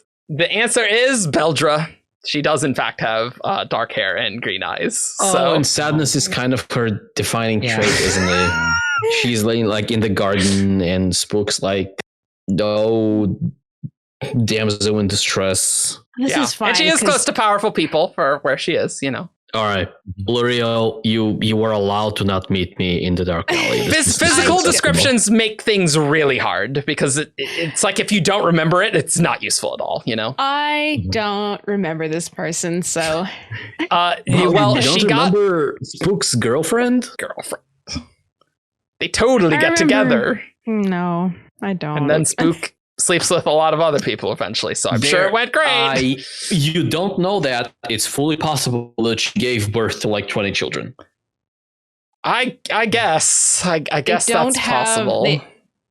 Usually in pre-industrial, like they don't have like the healthcare to keep women alive to have that many children. They fade. Maybe they have knowledge from the words of founding. Also, like 20 kids is like we're running into like time restrictions if nothing else here. Look, Spook was a busy man. Evidently so. Okay, cool. Spook. All right. Well, we hope you enjoyed this episode. You can find us on 17char.com for all your news, discussion, theories, and fun that you could ever want. Come talk about the Lost Metal. How crazy is that? We got a new Mistborn book at last. How different was the fandom in 2016 with bans and secret history? Very different. So I'm interested to see how this goes. You can go to our Discord or our forums. Talk about what your thoughts on the Lost Metal. Put your comments down below as well. You can find us on Facebook, Twitter, SoundCloud, and YouTube. Hit that subscribe button. You can support our Patreon for as little as $1. And we have crap loads of Lost Metal content coming your way. I expect Lost Metal reactions to not take a week to do. We'll get that out sooner. But we will have another podcast the following weekend where we get into some topics. And yeah, tons of Lost Metal stuff to do that we got to get to before Secret Project 1. So we got stuff to do. So we will see you all next time. Bye. I forgot the Wayne quote. How was that? How was that gold, Evgeni? Was it good? I don't know if I've had any of it. Oh well, it feels like every time I try to pour, it stays down here. That's unfortunate. Caw!